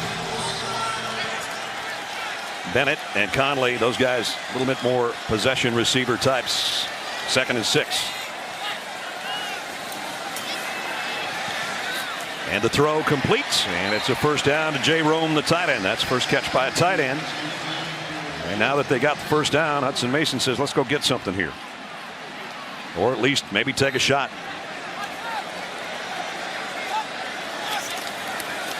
Pressure this time. He has to throw that one away. And that was Vic Beasley. We've been waiting for him to get some heat. Brent Venables is saying, how about a intentional grounding call? And there is a flag in the Georgia backfield. Well, he never left the pocket. The ball crossed the line of scrimmage, but he never left the pocket. And I don't know that there was a receiver in the area. I think Brent Venables was the closest receiver. Yeah.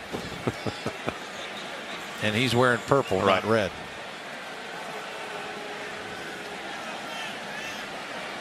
Here's a call from Tom Ritter.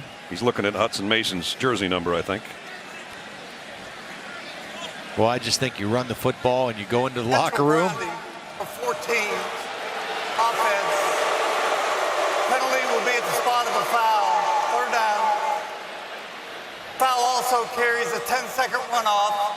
Please set the clock to 21 seconds. 21.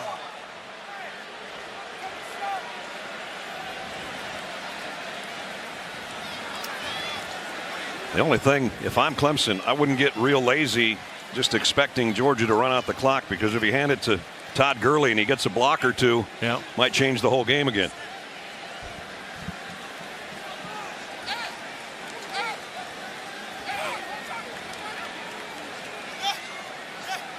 Trying to get the clock reset. Now they've got it. Fans are getting anxious.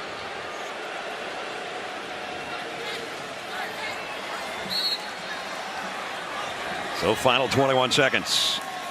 Here is Gurley, but there's flags down.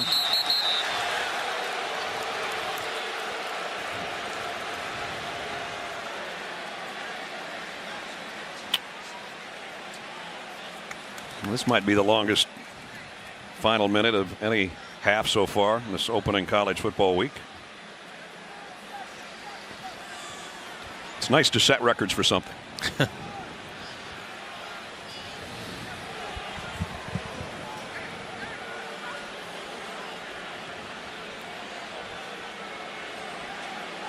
Your guess is as good as mine, folks. False start on the offense. 5-yard penalty, remains 2nd down. The penalty also incurs a 10-second runoff. Please set the clock to 11 seconds. 11 seconds. Thank you. Stand. So now we're down to 11 seconds remaining at the 13-yard line. Again, on that false start, they were going to run Gurley. Let's see if he gets the handle here. If there's a snap at all. And there won't be. So the clock runs out to end a good first half.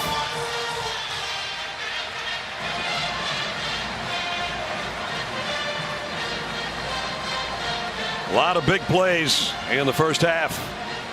Clemson got the early lead. Georgia prime time presented by Hampton Hotels, part of Dick's Sporting Goods kickoff week. We're exactly where we were a year ago, only that one was in Death Valley at halftime. 21-21 in an exciting first half with a lot of big plays, a few big mistakes as well. Welcome back, Brad Nessler and Todd Blackledge. Partner, I don't get it. Todd Gurley's arguably the best tailback in the country. He's carried it 4 times. He's touched it 5 times. He's got 144 yards, and you as a team had 113 yards of offense in the first half. They didn't want him to handle it on the kick return here as Georgia opens up the third quarter. Both quarterbacks looked pretty good for Clemson, and I thought Mason did a nice job for Georgia. You know, I really did. I thought the quarterbacks played well. When Clemson, you know, they ran twice as many plays as Georgia did. They had 254 yards of offense, very productive with both quarterbacks in there. But when you get to Georgia, who we're going to see first on offense, you got to give the ball to number 3. I mean, he's the best player on the field. He wants the ball. That's what Mark Richt told Holly at halftime. He only touched it 5 times in the first half. I would put it in his hands 20 times here in the second half. They fake it to him on the opening play, and they throw back to Rome, the tight end. He picks up about 4. J-Ron Curse holding on for dear life on the big tight end.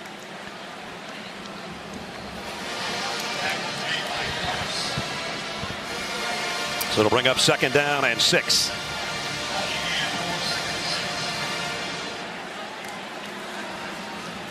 Now it's Gurley up the middle. He's got a first down and he almost broke it. He did get to the second level, Again, Kearse had to make the stop, but a pickup of 9. See, the thing about him at 225 pounds, if he has his shoulders square to the line of scrimmage, even if you have an unblocked man in the hole, it still takes a man to tackle him. Mason fires on the sideline. Wide open is Bennett. Made one man miss, but then tripped. And still he's down to the 31-yard line. First down, Georgia. Play action, show Gurley, draw the linebackers in, and then throw the ball on the outside. Good execution that time by Hudson Mason. Well, it didn't take Georgia long to get into Clemson territory, just inside the 32-yard line. The other thing that Georgia has not done tonight is they've not thrown the ball to Todd Gurley. Last year, 37 catches, 6 of those for touchdowns on the season. Yeah, they tried that one screen pass, and that was blown up by the Clemson defense. Gurley straight ahead to the 28. Josh Watson made the tackle. Todd Gurley had a sensational freshman season. Holly mentioned earlier he missed 3 games and a portion of a 4th and still had 989 yards rushing. But his freshman season was sensational. To be short of the first down, 5-yard pickup by Towns. Robert Smith made the stop. Nice drive here to start the third quarter for Georgia. Manageable third downs. Moving the football. And now it's Gurley. First down, quite a bit more. Taking the linebacker Anthony with him for a ride of 11. I mean, it's just not rocket science. Good blocking. Watch the receivers. Watch Towns, number 9, come in. Boom, big block right there. Gurley gets in behind it. Greg Pike, the right guard, with a nice block. If he's fresh and he wants the ball, feed the big fella the ball. First down at the 13-yard line.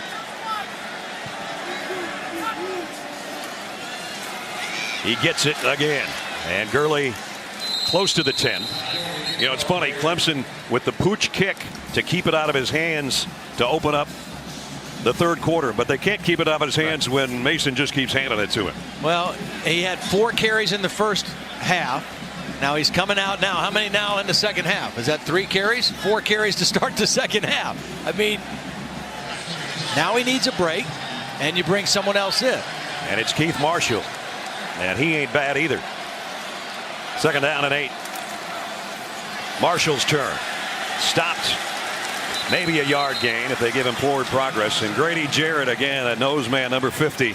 Boy, he's been a thorn in Georgia's side now for 2 years. He's a guy that grew up wanting to play for the Dogs. They didn't offer him a scholarship, and he's made him pay ever since. Well, you look at him, he doesn't fit the specs of a typical defensive tackle. He's only 6'1", about 295 pounds.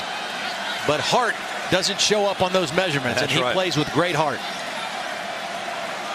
Let's see if Mason goes to the air on 3rd and 7. Pumps over the middle. Bennett broken up.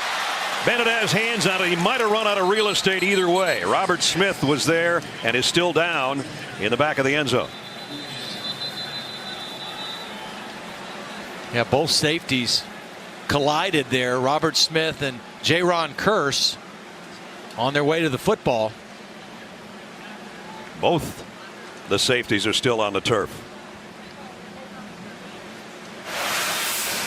Well, Mason took a shot, and it was a pretty good throw. He put it where only either Bennett could get it or it would be incomplete, and a collision back there with the 2 safeties as Bennett ended up in the end zone hedges trying to make this grab. I think Robert Smith got his hand in there, and Kearse came over and knocked the ball out with contact. And I think Robert Smith's hand is what got caught up in the collision there.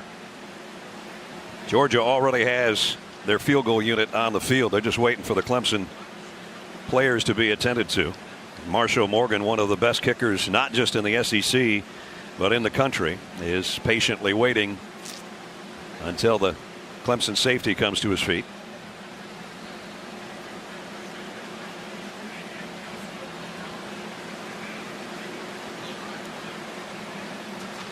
And Smith, one of the veteran guys.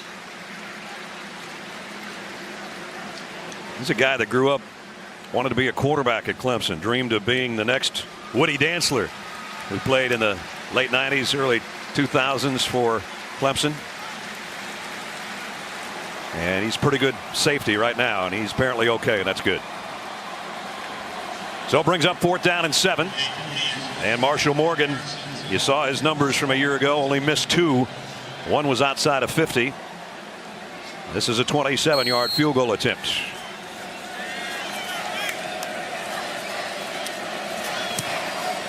And it's right down the middle. So the opening drive of the 3rd quarter, Bulldogs drive it deep. Clemson made a stop, but still the Dogs get Marshall Morgan, who just hit the 27-yard field goal, his first of the year, to kick off. And he hits this one into the end zone, 2 yards deep. TJ Green will bring it out. And he got out across the 20 as we check in with Holly. Well, both quarterbacks for Clemson had success in the first half, and Dabo Swinney said they're going to continue with that same pattern. Cole Stout will start this second half, but Deshaun Watson could come in scripted moments if they need him to, depending on how the game goes. He said, really, I think we're playing our butts off. I really think the only problem we had was the missed field goal and the kickoff return. He said, we've really been team is playing here between the hedges. Yeah, just 2 special teams mistakes. Yeah. Giving up the kickoff return and way wide left on what should have been a makeable field goal. Yeah, their offense controlled the first half. Twice as many plays as Georgia ran. Stout the wide out screen to Humphreys, and he weaves his way out around the 29 where Ramik Wilson tracked him down. Humphreys, the guy that caught 41 passes a year ago for the Tigers. Of course, they had the big play guys in Sammy Watkins and Martavis Bryant, and they go right back to him, and this time Georgia waiting for him. And Quincy Mauger, a sophomore out of Marietta, Georgia, made the hit. Georgia would love a stop on the opening Tiger drive. No more than that guy would, their defensive coordinator. And the fans, 92,000 strong.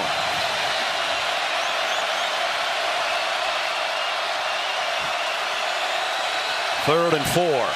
Clemson almost snapped it. Georgia was showing blitz, and they might back out of it now. Stout got pressure in the pocket. Wow, how did he get out of there? Didn't get the first down, though. Picked up 3 and took a pretty good shot at the end of the play. Great inside rush by Leonard Floyd. He'd been kind of quiet. An outstanding freshman season. Watch number 84 split right between 2 linemen, right into the face of Cole Stout. That forces him out of the pocket, and Stout did what he could, but came up short of the first down. But Leonard Floyd, with the quick inside pressure, busted up that play. ESPN.com had him as a first-team All-American, and they only picked 3 linebackers, and he's only a sophomore. So they thought pretty highly of him, too. Nice kick. Davis has to fair catch this one back around the 20-yard line. 50-yard punt, no return. Will return with 9:33 to go, and Georgia up by 3.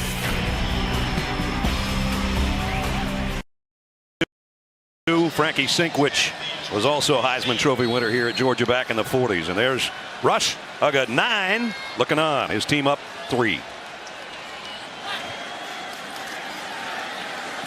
Mason's going to run this one. Nobody open, just got what he could and then got down. That's a win. You know, a first down run, you gain 4 yards or more. 3 receivers to the right for Mason. He goes that way on a wide out screen to the freshman McKenzie, and he's got a first down. You can see he's got some quickness. Yeah. Well, and as you mentioned earlier, 2 of the receivers that are out with injury are more the speed guys. That's why I think we're seeing McKenzie, we're seeing Michelle in the offensive game plan, trying to add a little more quickness in to their passing game. They come the other way, same play. McKenzie again, and he's planted by a form tackle from Jaron Kearse. We mentioned Malcolm Mitchell being one of those speed guys that's out.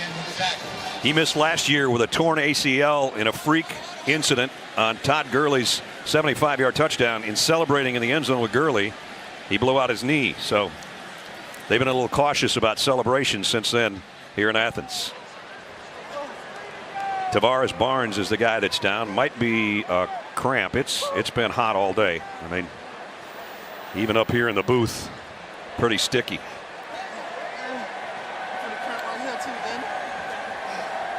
Well, we've got a second here, and we try to cool things off. Let's heat things up with Reese Davis. Reese?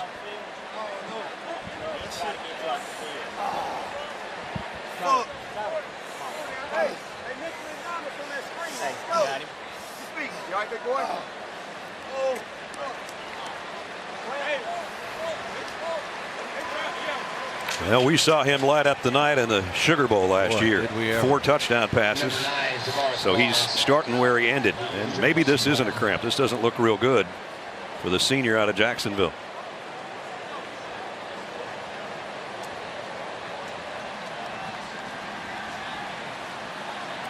And he started for Corey Crawford, who was going through a 1-game suspension here and not playing. And they really like Brent Venables. Said he was like a different guy between spring and summer. Had come that far. And now goes off and leaves their defensive line a little thinner. 2nd down and 6. Gurley broke a tackle. Another. Still on his feet. All the way to the 48-yard line. Another 19 yards by the big guy. 226 pounds. When he gets his shoulders square to the line of scrimmage and he's not running sideways, very hard to bring down. Not going to bring him down with an arm tackle. Breaks 2 on that play and turns it into a big gain. Ledge, even when he's in the open field, he's got great body lean. Yep. He never stands up straight. Nick Chubb, the freshman, in for the first time for Georgia. Another highly touted running back. Gives Gurley a breather. Let's see if they put it in his hands for the first time. They fake it to him. Mason was going to take off. Nice decision. That's 2 plays on this drive on 1st down where he didn't like what he saw and he makes a quick decision to run, and then it becomes a running play and a positive win play because he gains positive yards. No hesitation on the decision to run. That's good heads-up play by Hudson Mason. You know, a lot of people think that he's not that good a runner. Aaron Murray was pretty nifty with his feet, but both Mark Richt and Mike Bobo told us yesterday, hey, Hudson Mason is a little bit shiftier than you think he is. And he's shown it on those 2 runs. And Beasley, he goes out, and that might be a cramping situation as well. He appears to be ready to come back in, but he's going to take at least a play off here. And meanwhile, Georgia's got 2nd down and 3 at the Clemson 41.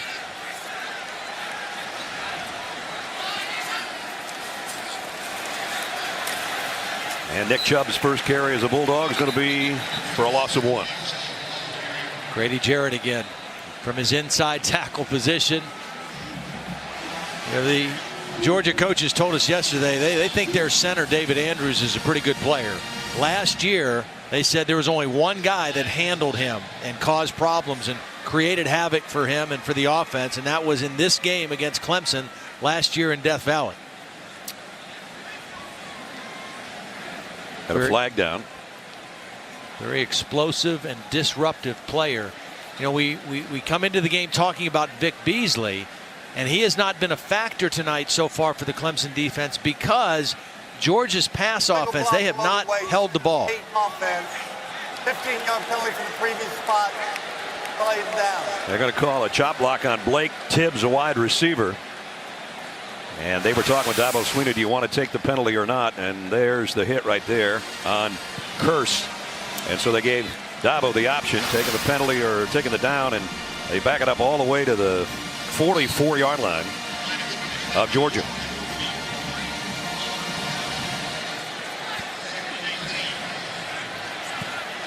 Where it's going to be 2nd down and 18.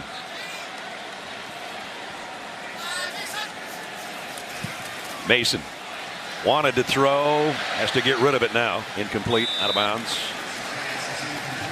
Got some late pressure, roll to his left. Now it's 3rd down and a mile. Well, and again, you're thinking right now, if you're Hudson Mason, game management. 3rd down and a long way to go. Don't get too risky. Don't take a bad chance of throwing into coverage. Get part of this yardage back if you can, and there's nothing wrong with punting the football. Obviously, if they give it to you, you take it. But if it's not there, get positive yardage, punt the football, and play defense. Bennett, the bottom of your screen, has been his #1 target. They will keep it on the ground, and And Chubb, the freshman, lost his hat. And he's all the way inside the 40. They told us he was a tough little son of a gun, and he showed it there. Well, Mike Bobo's words were, he is a heavy runner, meaning when he hits you, he's got some pop to it, and he's hard to bring down. He runs with great leverage and a great low center of gravity, and you saw it all in that play right there. Nick out of Cedartown had unbelievable numbers. The play is dead when his helmet comes off. Had unbelievable numbers in high school. Almost 2,700 yards on the ground and 41 touchdowns. So he's the future. He and Sony Michel, after Marshall and Gurley are done here. And as Todd said, nothing wrong with the punt. It's 4th down and 5. Adam Erickson's going to punt it this time instead of Colin Barber. Kind of an end-over-end job. He usually gets these to bounce backwards, and there it comes, and it's beautiful down at the 6-yard line. That's why they've got 2 punters, one that can blast it and one that can. And what they like to do is create confusion in your pass protections. You don't know where pressure's coming. It's not necessarily an all-out blitz because they're playing zone coverage behind it, but they attack your protection. They create confusion, not just for the quarterback, but for the offensive lineman. And if they can get you into 3rd down and 6, 7 or more, they have an advantage. And that's always the way it's been at Alabama. It's the way it was at Florida State last year, and that's what he hopes to do here in Georgia. Worst starting field position for the Tigers, their own 7. Draw play. Play it conservatively. Only got a yard for Davidson. Ramik Wilson in on the stop.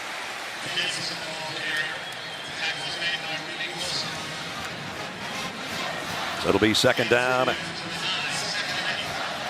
and almost 9, a long 8.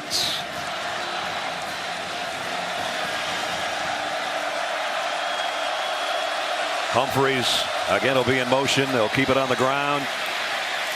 Second effort got C.J. Davidson a couple, but that's about it. And now they're in that situation that Todd was just talking about, 3rd down and long. Herrera is the guy that's down right now. Senior out of College Park, Georgia. Yeah, Davidson's not up yet either.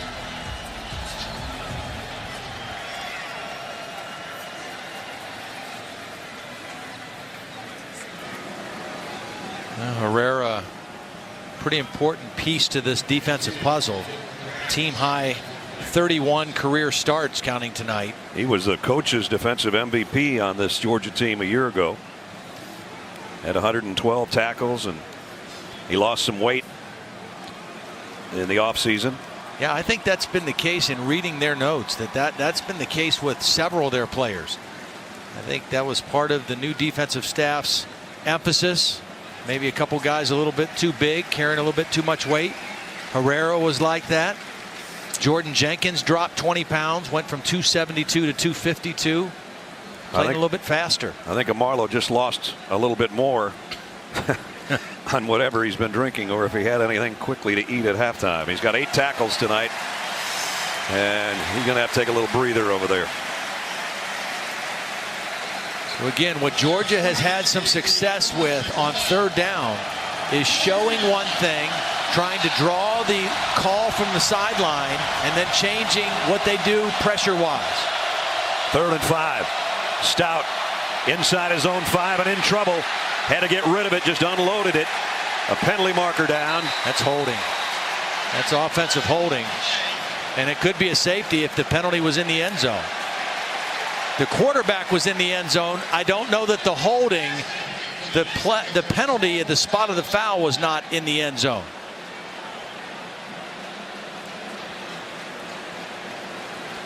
It was a little stunt. The ends came inside, the tackles worked outside, and Jordan Jenkins is the guy that came free to put the pressure on Stout. Tom Rudder with the call. Holding on the offense. The penalties decline. 4th down. And brings up a 4th down and a punting situation from deep in Tiger territory again. That time it was just a straight 4-man rush with a twist game. They didn't line up and try to show one thing. They lined up in a 4-man rush, but they ran stunts on both sides, and the pressure created confusion for Clemson. Reggie Davis has done a pretty good job for Georgia on the returns of punts tonight. As Todd mentioned, under 3 yards a return a year ago was worst in the SEC for the Bulldogs. And he's got a backpedal to get this one at the 37 and goes down at the 40. So only a 3-yard return on that one as well. 5:11 remaining in the third quarter. Time for our Aflac trivia question. Aaron Murray was drafted by the Kansas City Chiefs in 2014. Who was the last quarterback drafted by the Chiefs to win a game? Boy, that's a tough one. Only problem is I know the answer. We'll give you the answer here coming up in a minute as Georgia takes over. Well, I think it's Todd Gurley time too. Time for the Aflac, time for Todd Gurley again. Got a little rest in that last possession. They fake it to him, and Mason dropped the ball. And who's on top of it? Georgia's going to keep it, but they lost yardage there at the 5-minute mark of the third quarter. I don't know if he hit somebody as he was trying to get rid of this, or he just lost slipped out. Yeah, it just slipped out. Yep. It's not going to be a perfectly dry ball when it's this warm and your center's sweating all over it.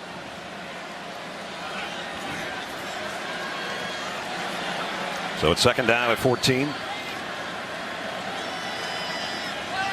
Clemson showing blitz off the corner. They bring the linebacker. Gurley picks that up, and the throw's out to Chris Conley. Good for 12. Yep. Good decision there. Second down and long. Don't worry about trying to get all the yardage back in one throw. Now you give yourself a chance on third down where run or pass is possible. And it's going to be Gurley, and Clemson knew that was coming. Nice job by the defensive front. Kevin Dodd with the stop on third down.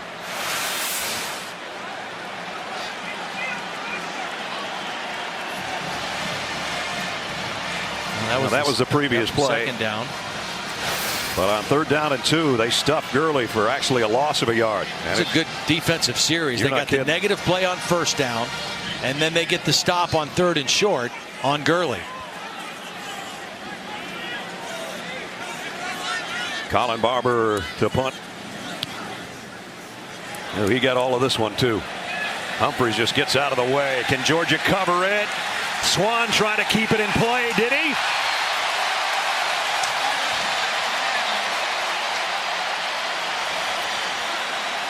Oh boy, what a great play. But it's all for naught.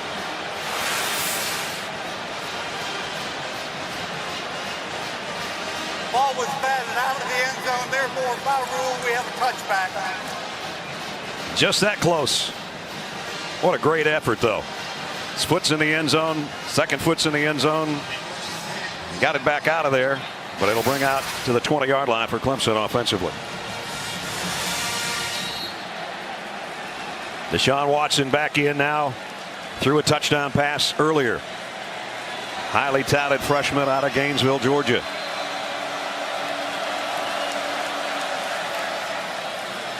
And he's going to throw. No, he's going to run. He can do both, and did so sensationally through his high school career. Got 4 there. That was good discipline by the Georgia defense. That play right there is kind of reminiscent of stuff that Auburn does, Ole Miss does, where they bring the quarterback down the line like he's going to run, but they also release a receiver down the field. And if you bite on the quarterback run, they throw it right over your head for a big play. That was good discipline by the Georgia defense. Second down and 6. DJ Howard. And he got about 3 before Ray Drew made the stop, and it'll bring up another third down, but this one shorter.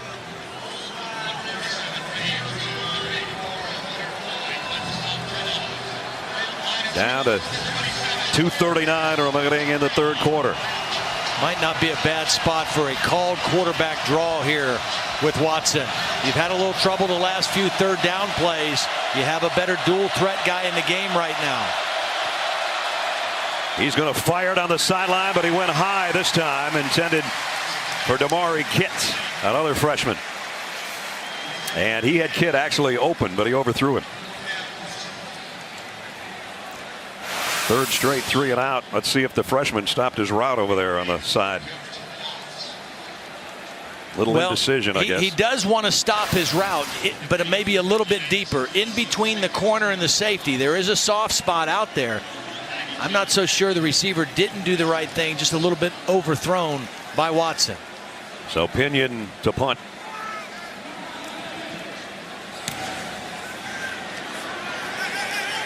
And Davis will have to take a fair catch around the 33-yard line.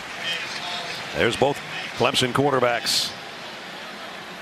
Both major contributors tonight, but right now their team is down 3. Between the hedges in Athens. Seesaw game back and forth between the Tigers and the Bulldogs. Here's a little push to Keith Marshall. Trying to make the first guy miss, but he couldn't. Nice job defensively on the edge by Beasley. I mentioned the depth, too, of this Clemson defensive line. Rotating a lot of guys in there, keeping fresh bodies. Georgia goes with a little pace here. Giving it to Marshall again. This time he got out near the 40. It's going to be another 3rd down. And Marshall, a little gimpy, getting up after that play. Of course, he's coming off knee surgery. That's the last thing they want to see, is him limping off. Todd Gurley comes back in on 3rd down and 4. And there he is. 2 touchdowns tonight, 1 on the ground, 1 on a 100-yard kickoff return. Hudson Mason will try to throw for this 1st down, and he got it complete. Jeb Blazevich, a freshman tight end who the coaches are really high on, has his first catch as a Bulldog. Boy, he showed great discipline on this route. Watch Blazevich, number 83, sit down, show the quarterback his numbers. Hudson Mason had to get rid of that football. Good pressure on the inside. And a nice conversion. Blazevich showing discipline on that route. Here's a toss sweep to Gurley. He's done most of his damage going left tonight. He gets a couple and crosses the midfield stripe.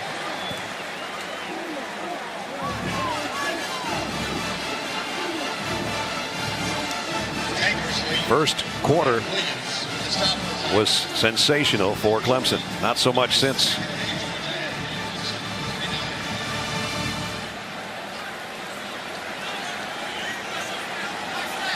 Three wide receiver set here for Mason. Sony Michel, one of those freshman tailbacks, flanking him in the Georgia backfield. He's just going to loft this one, and Michel forgot to turn around.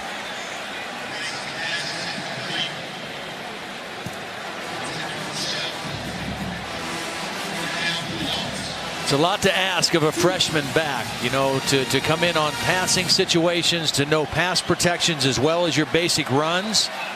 Hudson Mason was expecting Michel to look quick on that one because there was pressure coming. 3rd down and 8 from the 49. Mason making sure if Clemson brings the blitz that somebody helps out. Here they come. Going to throw it on the sideline, intended for Bennett, and Mason threw it out. And Bennett was still running a streak, incomplete. 4th down.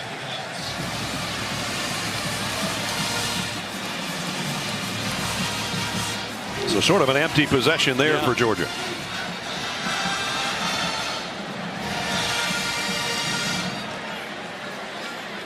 Humphreys again trots out as a punt return man.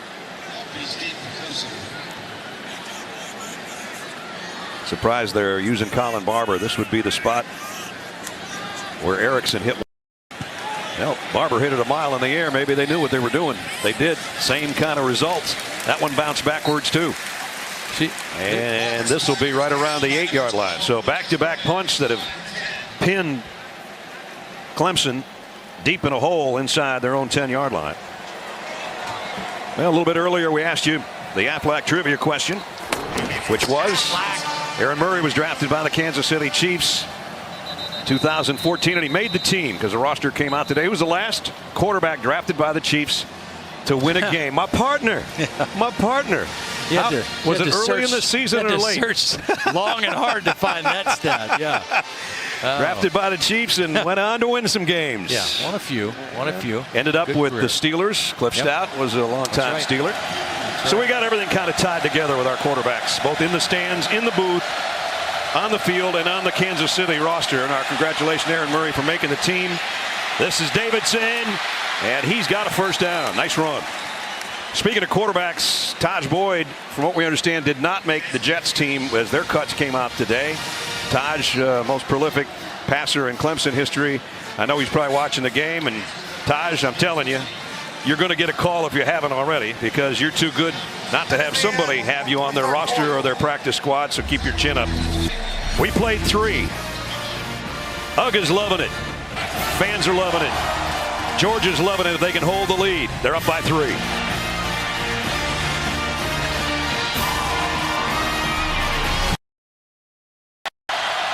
Cole Stout under pressure. Down he goes. A flag down. Probably a holding. And a sack by Josh Dawson. Well, it's Leonard Floyd again.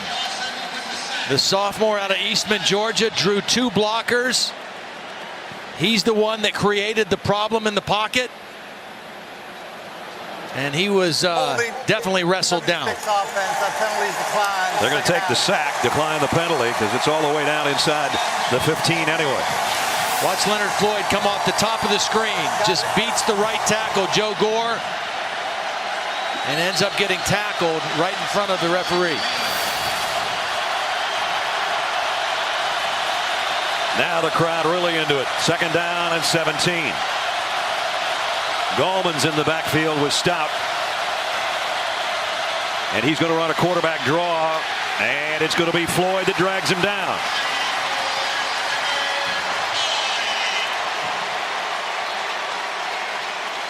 Well, this Clemson offense ran 27 plays for 254 yards in the first half. In the second half, very little productivity out of Chad Morris's offense. Field position has played a part of that, but only 24 yards of offense here in the second half. Oh, it's getting noisy.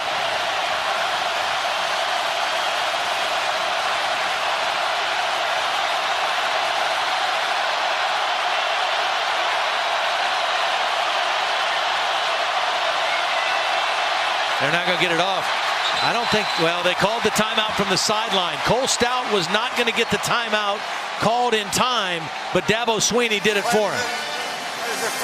And they ran out of time because the Georgia crowd, 92,000 strong, was so loud that Stout was trying to get the message to his offensive line and couldn't get it done in time. They're in for another earful right here. Well, and the guy who's been the disruptor is right here, Leonard Floyd, number 84. Blitz coming from the secondary. Stout over the middle, caught but short of a first down as Wayne Gallman came out of the backfield and picked up 10. Yeah. And if Stout could have hit him in stride, Gallman would have picked up the first down. Stout knew pressure was coming. He didn't get enough on that throw, and Gallman had to go down low to make the catch. Otherwise, Clemson gets a new set of downs. So Pinion's got to kick it. Reggie Davis has done a nice job as a return man. Nothing flashy, but he's had a couple decent returns tonight. And you just get the feel that Georgia needs to take advantage of the field position edge that they've had here in the second half. They only have a 3-point lead to show for it so far. Pinion's trying to blast him out of field position. Great kick back at the 13. Davis fields it there, and he only gets back to the 17. I tell you what, all 3 punters that we've seen tonight have done a great job. And Dick's Sporting Goods kickoff week continues tonight when we're done. Number 14 Wisconsin taking on number 13 LSU in the 2014 Advocare Texas kickoff. College football primetime presented by Hampton Hotels tonight at 9 on ESPN and live on Watch ESPN. Another one of the great interconference matchups that we've had in week 1. Alabama has beaten West Virginia in the Chick-fil-A kickoff classic tonight, or this afternoon actually when it started. We're in the SEC ACC battle here of top 16 teams. Georgia number 12, Clemson number 16, and we got LSU and the Badgers coming up when we're done. We talked about Todd Gurley, Melvin Gordon for Wisconsin, one of the other premier backs in college football. Here is Todd Gurley, pickup of 2. And Gurley now 12 carries for 91 yards. He had 12 carries for 154 in last year's game, including a 75-yard touchdown romp. But remember, the other time he got his hands on it tonight, he went 100 yards on a kick-off return for a score. Give it to him again, and he might be off to the races again. Todd Gurley, midfield. They've got the angle on him, but he's got another big one.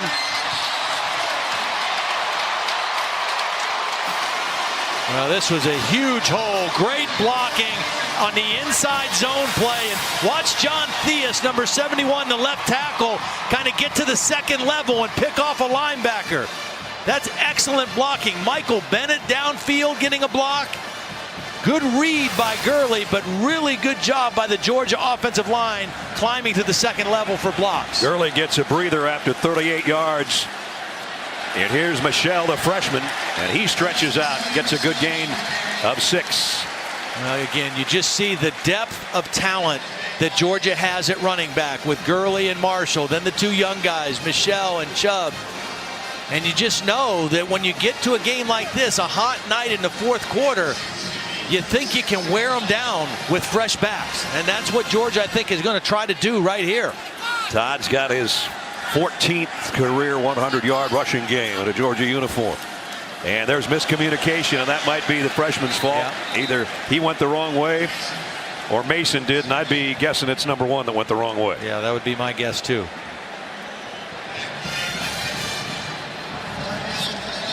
A lot to learn in a short amount of time for those kids that are 18 years old and playing in a big-time college football game for the first time. 3rd down and 3. Big 3rd down for both teams here. Michelle trying to get to the edge. He got there, and he's down the sideline. He held on to that one, and he went the right way. And see, that's tired legs on a defense versus fresh legs with a 3rd running back.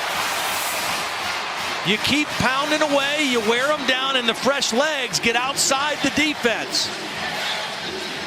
And Kearse had to save the touchdown. Bad leverage by the Clemson defense, but I got to believe fatigue played a part in that and the wrong angles that were taken there.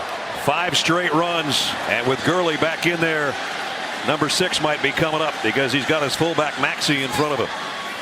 Just outside the 18-yard line. Hicks the H-back moving around. They're going to lead the way. Gurley broke a tackle. Gurley heading to the end zone.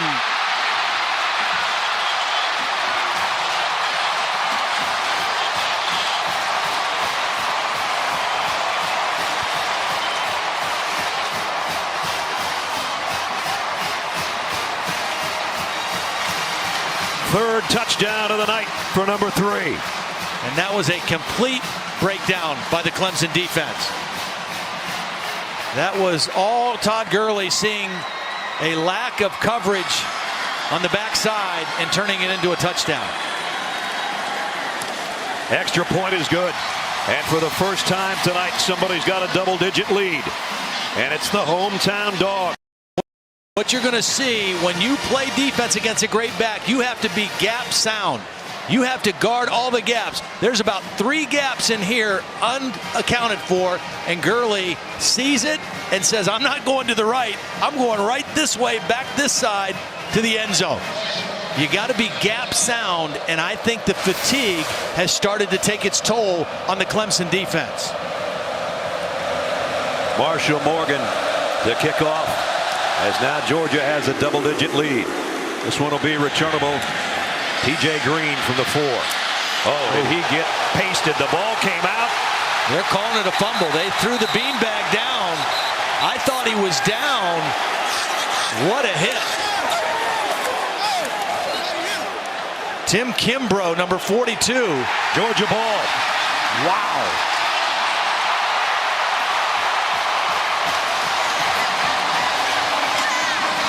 The Georgia coaches are going crazy next to us. What a hit by Kimbrough. I think he was down. Yeah, I thought he was down when it happened. We'll get another look from another angle I thought his body was down when the ball came out. He really got blasted, and now there's his elbow He's down. He's down. Great hit, great effort by Kimbrough, but he was down. With a fumble recovered by Georgia, that play is under further review. I'll tell you what, for a team that took their lumps, talking about special teams last year, they played really well tonight. Absolutely. Again, I think that's been part of the emphasis of the new defensive coaching staff. Different responsibilities in the kicking game as well. A renewed emphasis. Kimbrough's going to remember that one for a long time. I think they're going to take the fumble recovery back by Keith Marshall, but he'll still take the hit. And T.J. Green's going to be thinking about this one for about a month. Wow. And a good solid hit. Wasn't with the head, it was with the shoulder. Good technique, shoulder tackle, wrapped up with the arms. Can't do it any better. Nope. The bottom line is the Georgia defense has made some beautiful adjustments in the second half, and they have throttled the Clemson offense. Well, that's not considered an offensive play. It's a kick return, but Clemson's second half, 10 plays, 39 yards, 1 first down. And they need some offense now because they're down 10. And there's 10:22 to go. And the thing about it, remember early in the game I said how Jeremy Pruitt, as much as anything, he needed to get some confidence breathed into this defense. They've got talent, but they didn't have a whole lot of belief in themselves, I don't think. Well, now they look completely different than they did in the first half. They look like a group who believes they're going to get stops every possession. Jeremy, part of an entirely new defensive staff for Georgia. That's almost unheard of. It hasn't happened here in 50 years. Yeah. And the reason it happened then is because it was Vince Dooley's first year as head coach. The runner was down prior to losing the ball. Therefore, it's Clemson's ball at 17-yard line. First down. Well, fans don't like it, but that's the right call. Yep. And we made this point also. I mean, I think they've made great adjustments, but field position has been in Georgia's favor the entire game. Yep. Clemson has had 13 offensive drives. Their average starting field position has been their own 18-yard line. That wears on you, especially on the road with crowd noise and everything like that. It's the 8th time they're starting inside their own 20. In this case, the 17. And now Georgia might want to pin their ears back a little bit. Leonard Floyd got some pressure. Jordan Jenkins cleaned up. As Stout tried to run it. Got a short gain. Actually, no gain. Well, if you're Cole Stout and if you're the Clemson offense, you can't panic at this point. There's still 10 minutes left in the football game. Stout out in the flat to Howard, and he's going to be dropped for a loss by Herrera. And that's his 9th tackle. See, they're just locked down on Clemson right now. Clemson's not threatening the Georgia defense vertically at all. Georgia is closing and squatting on everything, and then on third down, they're able to create pressure on the quarterback. Wouldn't Clemson love to have Sammy Watkins about that? Boy.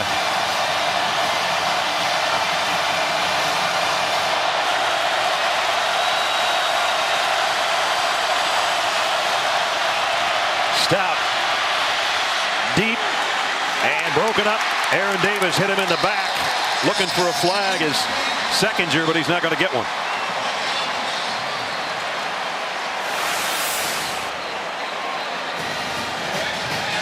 That's a case where the DB doesn't necessarily get his head turned, but he got it turned enough. Yeah. He got it turned enough, and he got that right hand making a play on the football. Just enough to knock it away. And now Pinion pinned back at his own goal line again. And again, it's field position that Todd was talking about. Pinion's helped the cause with some blasting punts tonight. He needs another one here. Reggie Davis will field at midfield and tripped up. Nice coverage. Boy, great coverage. Great job by Robert Smith down there on the special teams to make the tackle, because there was some room over there on the far sideline for Davis. 9:05 to play. Georgia in Clemson territory, up 10.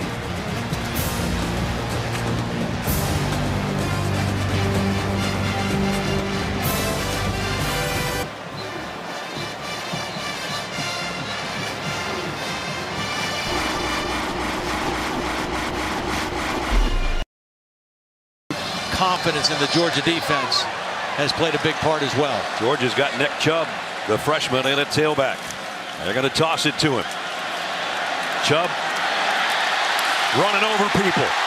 Cuts back inside the 30. Chubb down the sideline. First Georgia touchdown for the freshman.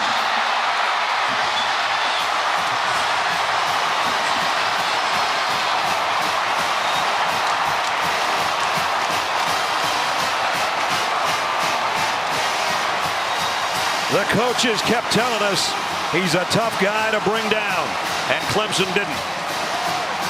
Well, and this Clemson defense played pretty well in the first half. They've run out of gas, I think, here in the second half. Missed tackles, missed assignments, missed gap responsibilities, and fresh backs. Fresh legs, fresh backs from the Georgia backfield has taken its toll. Extra point good. 38-21. A lot of people said, hey, he played at a smaller classification. That's why he ran up such big high school numbers. Well, guess what? 47 yards for his first Bulldog touchdown. See, just too many missed tackles. Now it's a great individual effort by Chubb, but this is a tired Clemson defense. You're going to see a couple guys, the center, David Andrews, is going to come out here. Watch Bennett come inside and block, and then the fullback Maxey. These guys are all on their men. They're taking the angles away, and then one or two missed tackles, and a 5 or 6 yard gain turns into a big touchdown for Nick Chubb. And how about David Andrews, the center, getting downfield after he saw him break that first tackle? Number 61 is going to come into play here. Say, come on, man, I got you.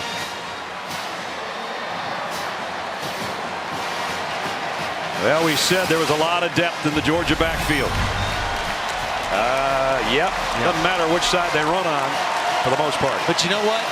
It started with Gurley getting it 4 times in the first possession of the third quarter after only running it 4 times in the whole first half.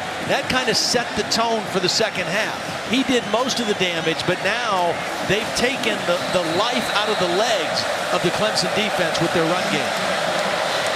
Georgia averaged 170 yards on the ground per game last year. They've got 246 right now. And Clemson's time is running out unless they can find some fourth quarter offense. Green, who got popped on his last kick return, trying to cut this one outside, and does. P.J. Green, good return.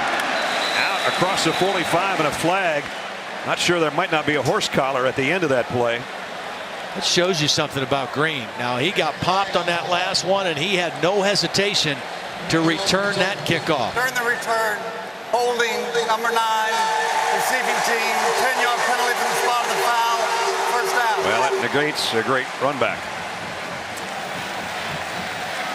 But nonetheless, super effort.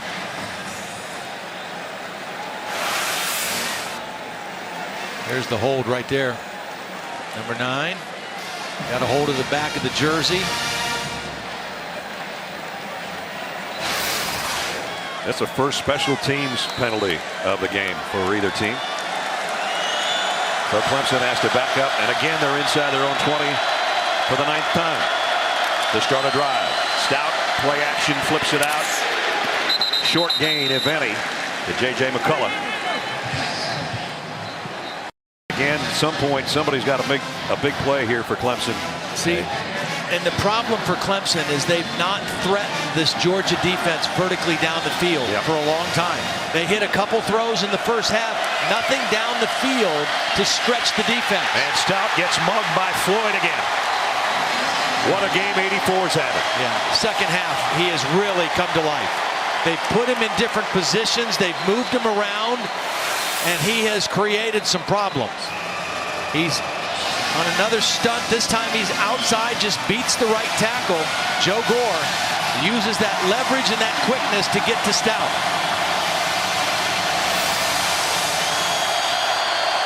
Third and 16. Blitz, Stout, incomplete. Had to throw it from his own end zone, and he was backpedaling. See, if you're a quick pass rusher, you love playing at home. because your home crowd is going to make a ton of noise on a 3rd and long, and that offensive tackle has no chance against a speed rusher. That's why Vic Beasley had such a big night against Georgia last year in Clemson and has been relatively a non-factor tonight. But Leonard Floyd is using a quick first step and the crowd noise to his advantage on 3rd down to wreak havoc on this Clemson offense. Pinion again from his own goal line. Davis, he took a big hit, took a chance by not fair catching that one, and Tony Stewart let him have it on the special teams. But he did hang on to it. 39-yard punt, no return. And again, they were up about 50 when I quit watching. Nice luxury to have when you're up 50. Right now, Georgia's got the luxury of being up 17. And they are playing with house money right now with 7:44 to go. Todd Gurley back in at tailback. The toss to him. And he broke free again, and Todd Gurley down the sideline and gone.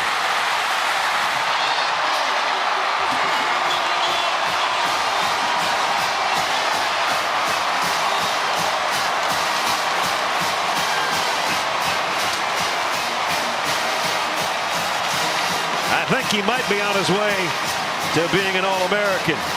I'm sure Dad thinks so too.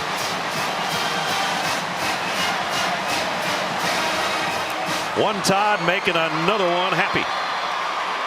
51 yards, touchdown, and a new career high.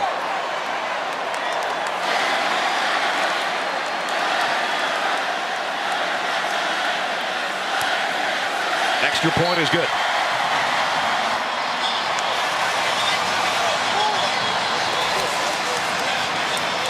Todd Gurley had 4 carries in the first half.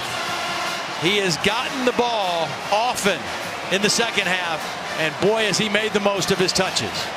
If you didn't see Todd and I right before the start of the 3rd quarter, when we were on camera, I said, how come this guy hasn't carried the ball more?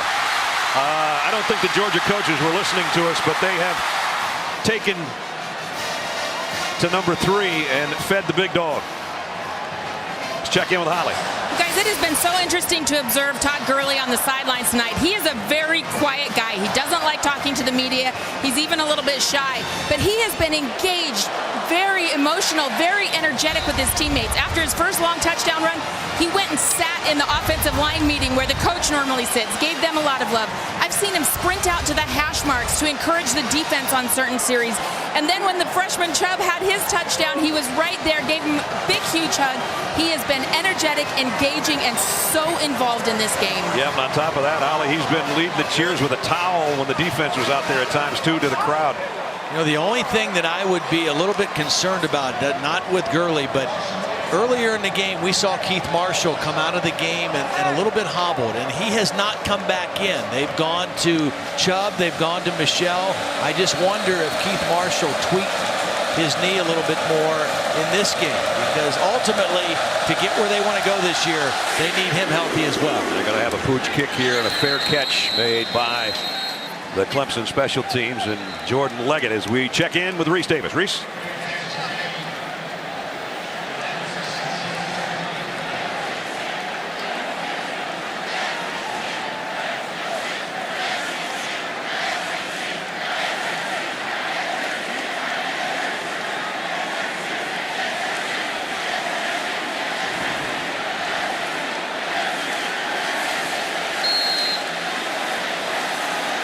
Well, here, Deshaun Watson in at quarterback. As Clemson's trying to get something going offensively in this half. As time is running out, we're under 7.5 minutes. Well, that's the 20th play that Clemson has run in the second half, and they've gained all of 32 yards. So 1 first down. It's just been a dominant defensive effort with the advantage of field position, but outstanding defensive play by Jeremy Pruitt's troops here in the second half. Watson, a lot of pressure on his shoulders right now, trying to make something happen. Just a freshman. And he's in trouble, and down he goes. And it's Leonard Floyd again. And if anybody's played as well as Todd Gurley has on offense and at special teams tonight, it's been that guy on defense. Well, they just have Clemson where they want them right now. I mean, they know Clemson has to throw. The running game is really of no threat at this point. And so you attack the protections, you bring pressure in different ways, but you still play zone behind it. And that's tough for a young quarterback. Yep. And this again, 3rd down and 19, the longest 3rd down situation of the night for him. And he's going down again. And it's Kimbrough this time. Nope, it's Herrera. In the first half, Clemson was 7 of 13 converting on 3rd down. They're 0 for 7 in the 3rd quarter, or in the 2nd half. And the last 4 3rd downs have been 3rd and 15, 3rd and 13, 3rd and 16, and that last one 3rd and 19. I don't even care if you had Taj Boyd and Sammy Watkins. Yeah. You're still going to struggle on 3rd down when you have that kind of yardage.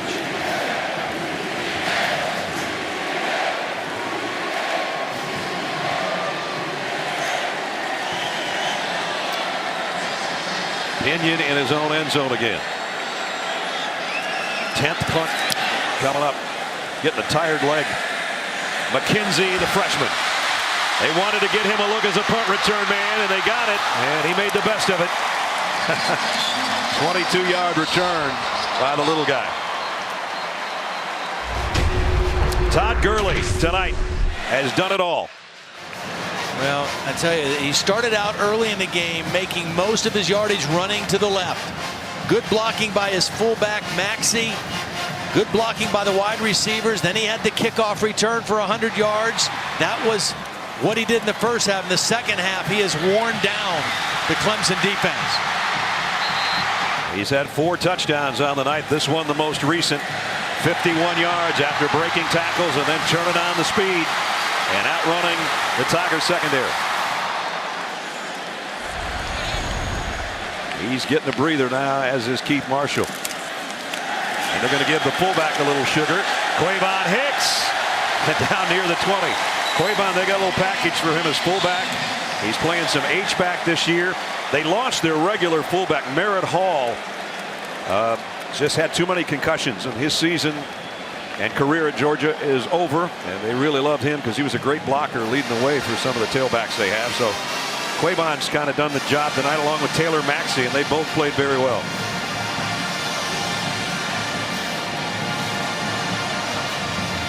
Under 5 minutes now, and the Dogs trying to milk the clock here a little bit. Stay in the huddle as long as you can. You don't want to ruin your team's tempo and timing, but you want to stay in the huddle and use as much clock as you can.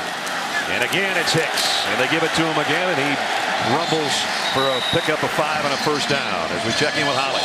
Just to update Keith Marshall's health, he did come over limping on the sidelines a few series ago.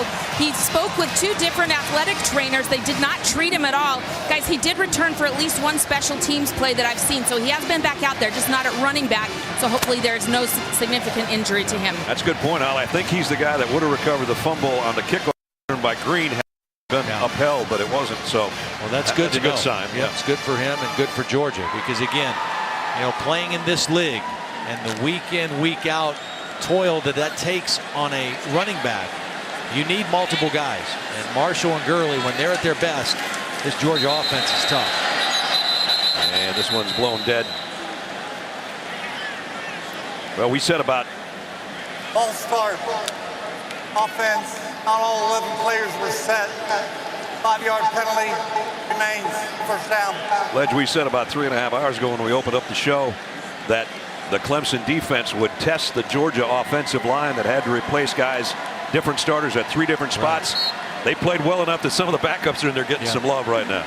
Yeah, I thought the Georgia offensive line did a nice job. That starting unit protected their quarterback. They opened up running holes, and eventually they wore down this Clemson defense.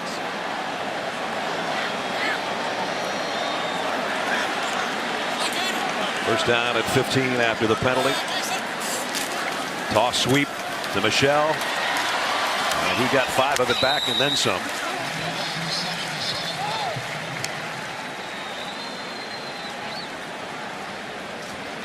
Todd Gurley tonight with 4 touchdowns and more yardage than the Clemson team and more points. What a night. We said, "Do you have any goals, Todd?" He said, "Nah." He had been quoted by some people to say, "It'd be nice to get 2,000 yards." And he's sort of squelched that since. And we asked him that yesterday in our meeting, and he was like California cool, laid back, even though he's from North Carolina. He said, "No, just want to win." Want to win and like to play in every game. Yeah, that was the other thing he said. You know, he missed 3 last year. Marshall missed 8. And now they've got the 2 freshmen to take a little pressure off the running load as well. Now they take Michelle out and they put Chubb in. And the fans are reacting to that because they saw what Chubb did the last time he touched it. When he ripped down the sideline, broke a couple tackles and scored. Low center of gravity, runs with great leverage. And if the Clemson defense isn't ready to play on this down, he's going to run it right into the end zone. 3rd down and 7. They give it to him. He broke 1 tackle. He broke another. And he's got a 1st down, I think. 228 pounds and on a 5'10" frame. And as Todd said, that is hard to tackle, especially when you're tired.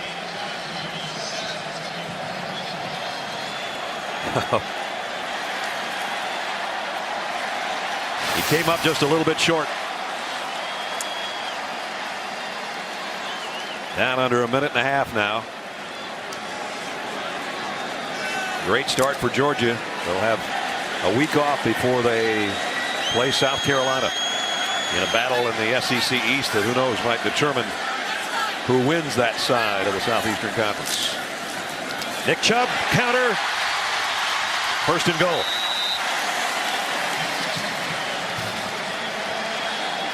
And we take a look at our good hands play, brought to you by Allstate tonight.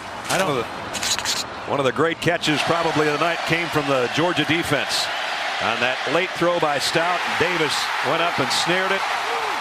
The freshman, redshirt freshman walk-on with a big defensive play tonight. Our good hands play for Aaron Davis. Now, I like what Mark Richt's going to do here too. He's going to take a knee. Yeah, I thought maybe they not. might. They better cover that wide out.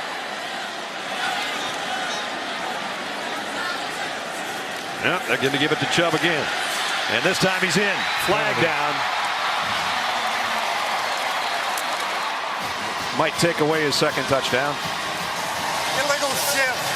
Offense. 2 players moving without getting reset. 5-yard penalty. Remains 1st down.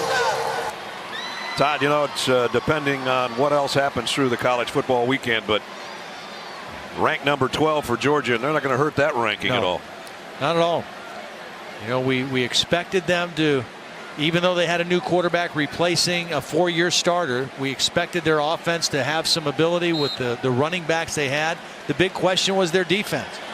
And it was questionable in the 1st half. Gave up 254 yards, but the 2nd half, they have been dominant here at home. Now the knee will go down for Hudson Mason, who said he was always dreaming about going across the bridge, looking into Sanford Stadium and waiting for his name to be called as a starting quarterback on his home field.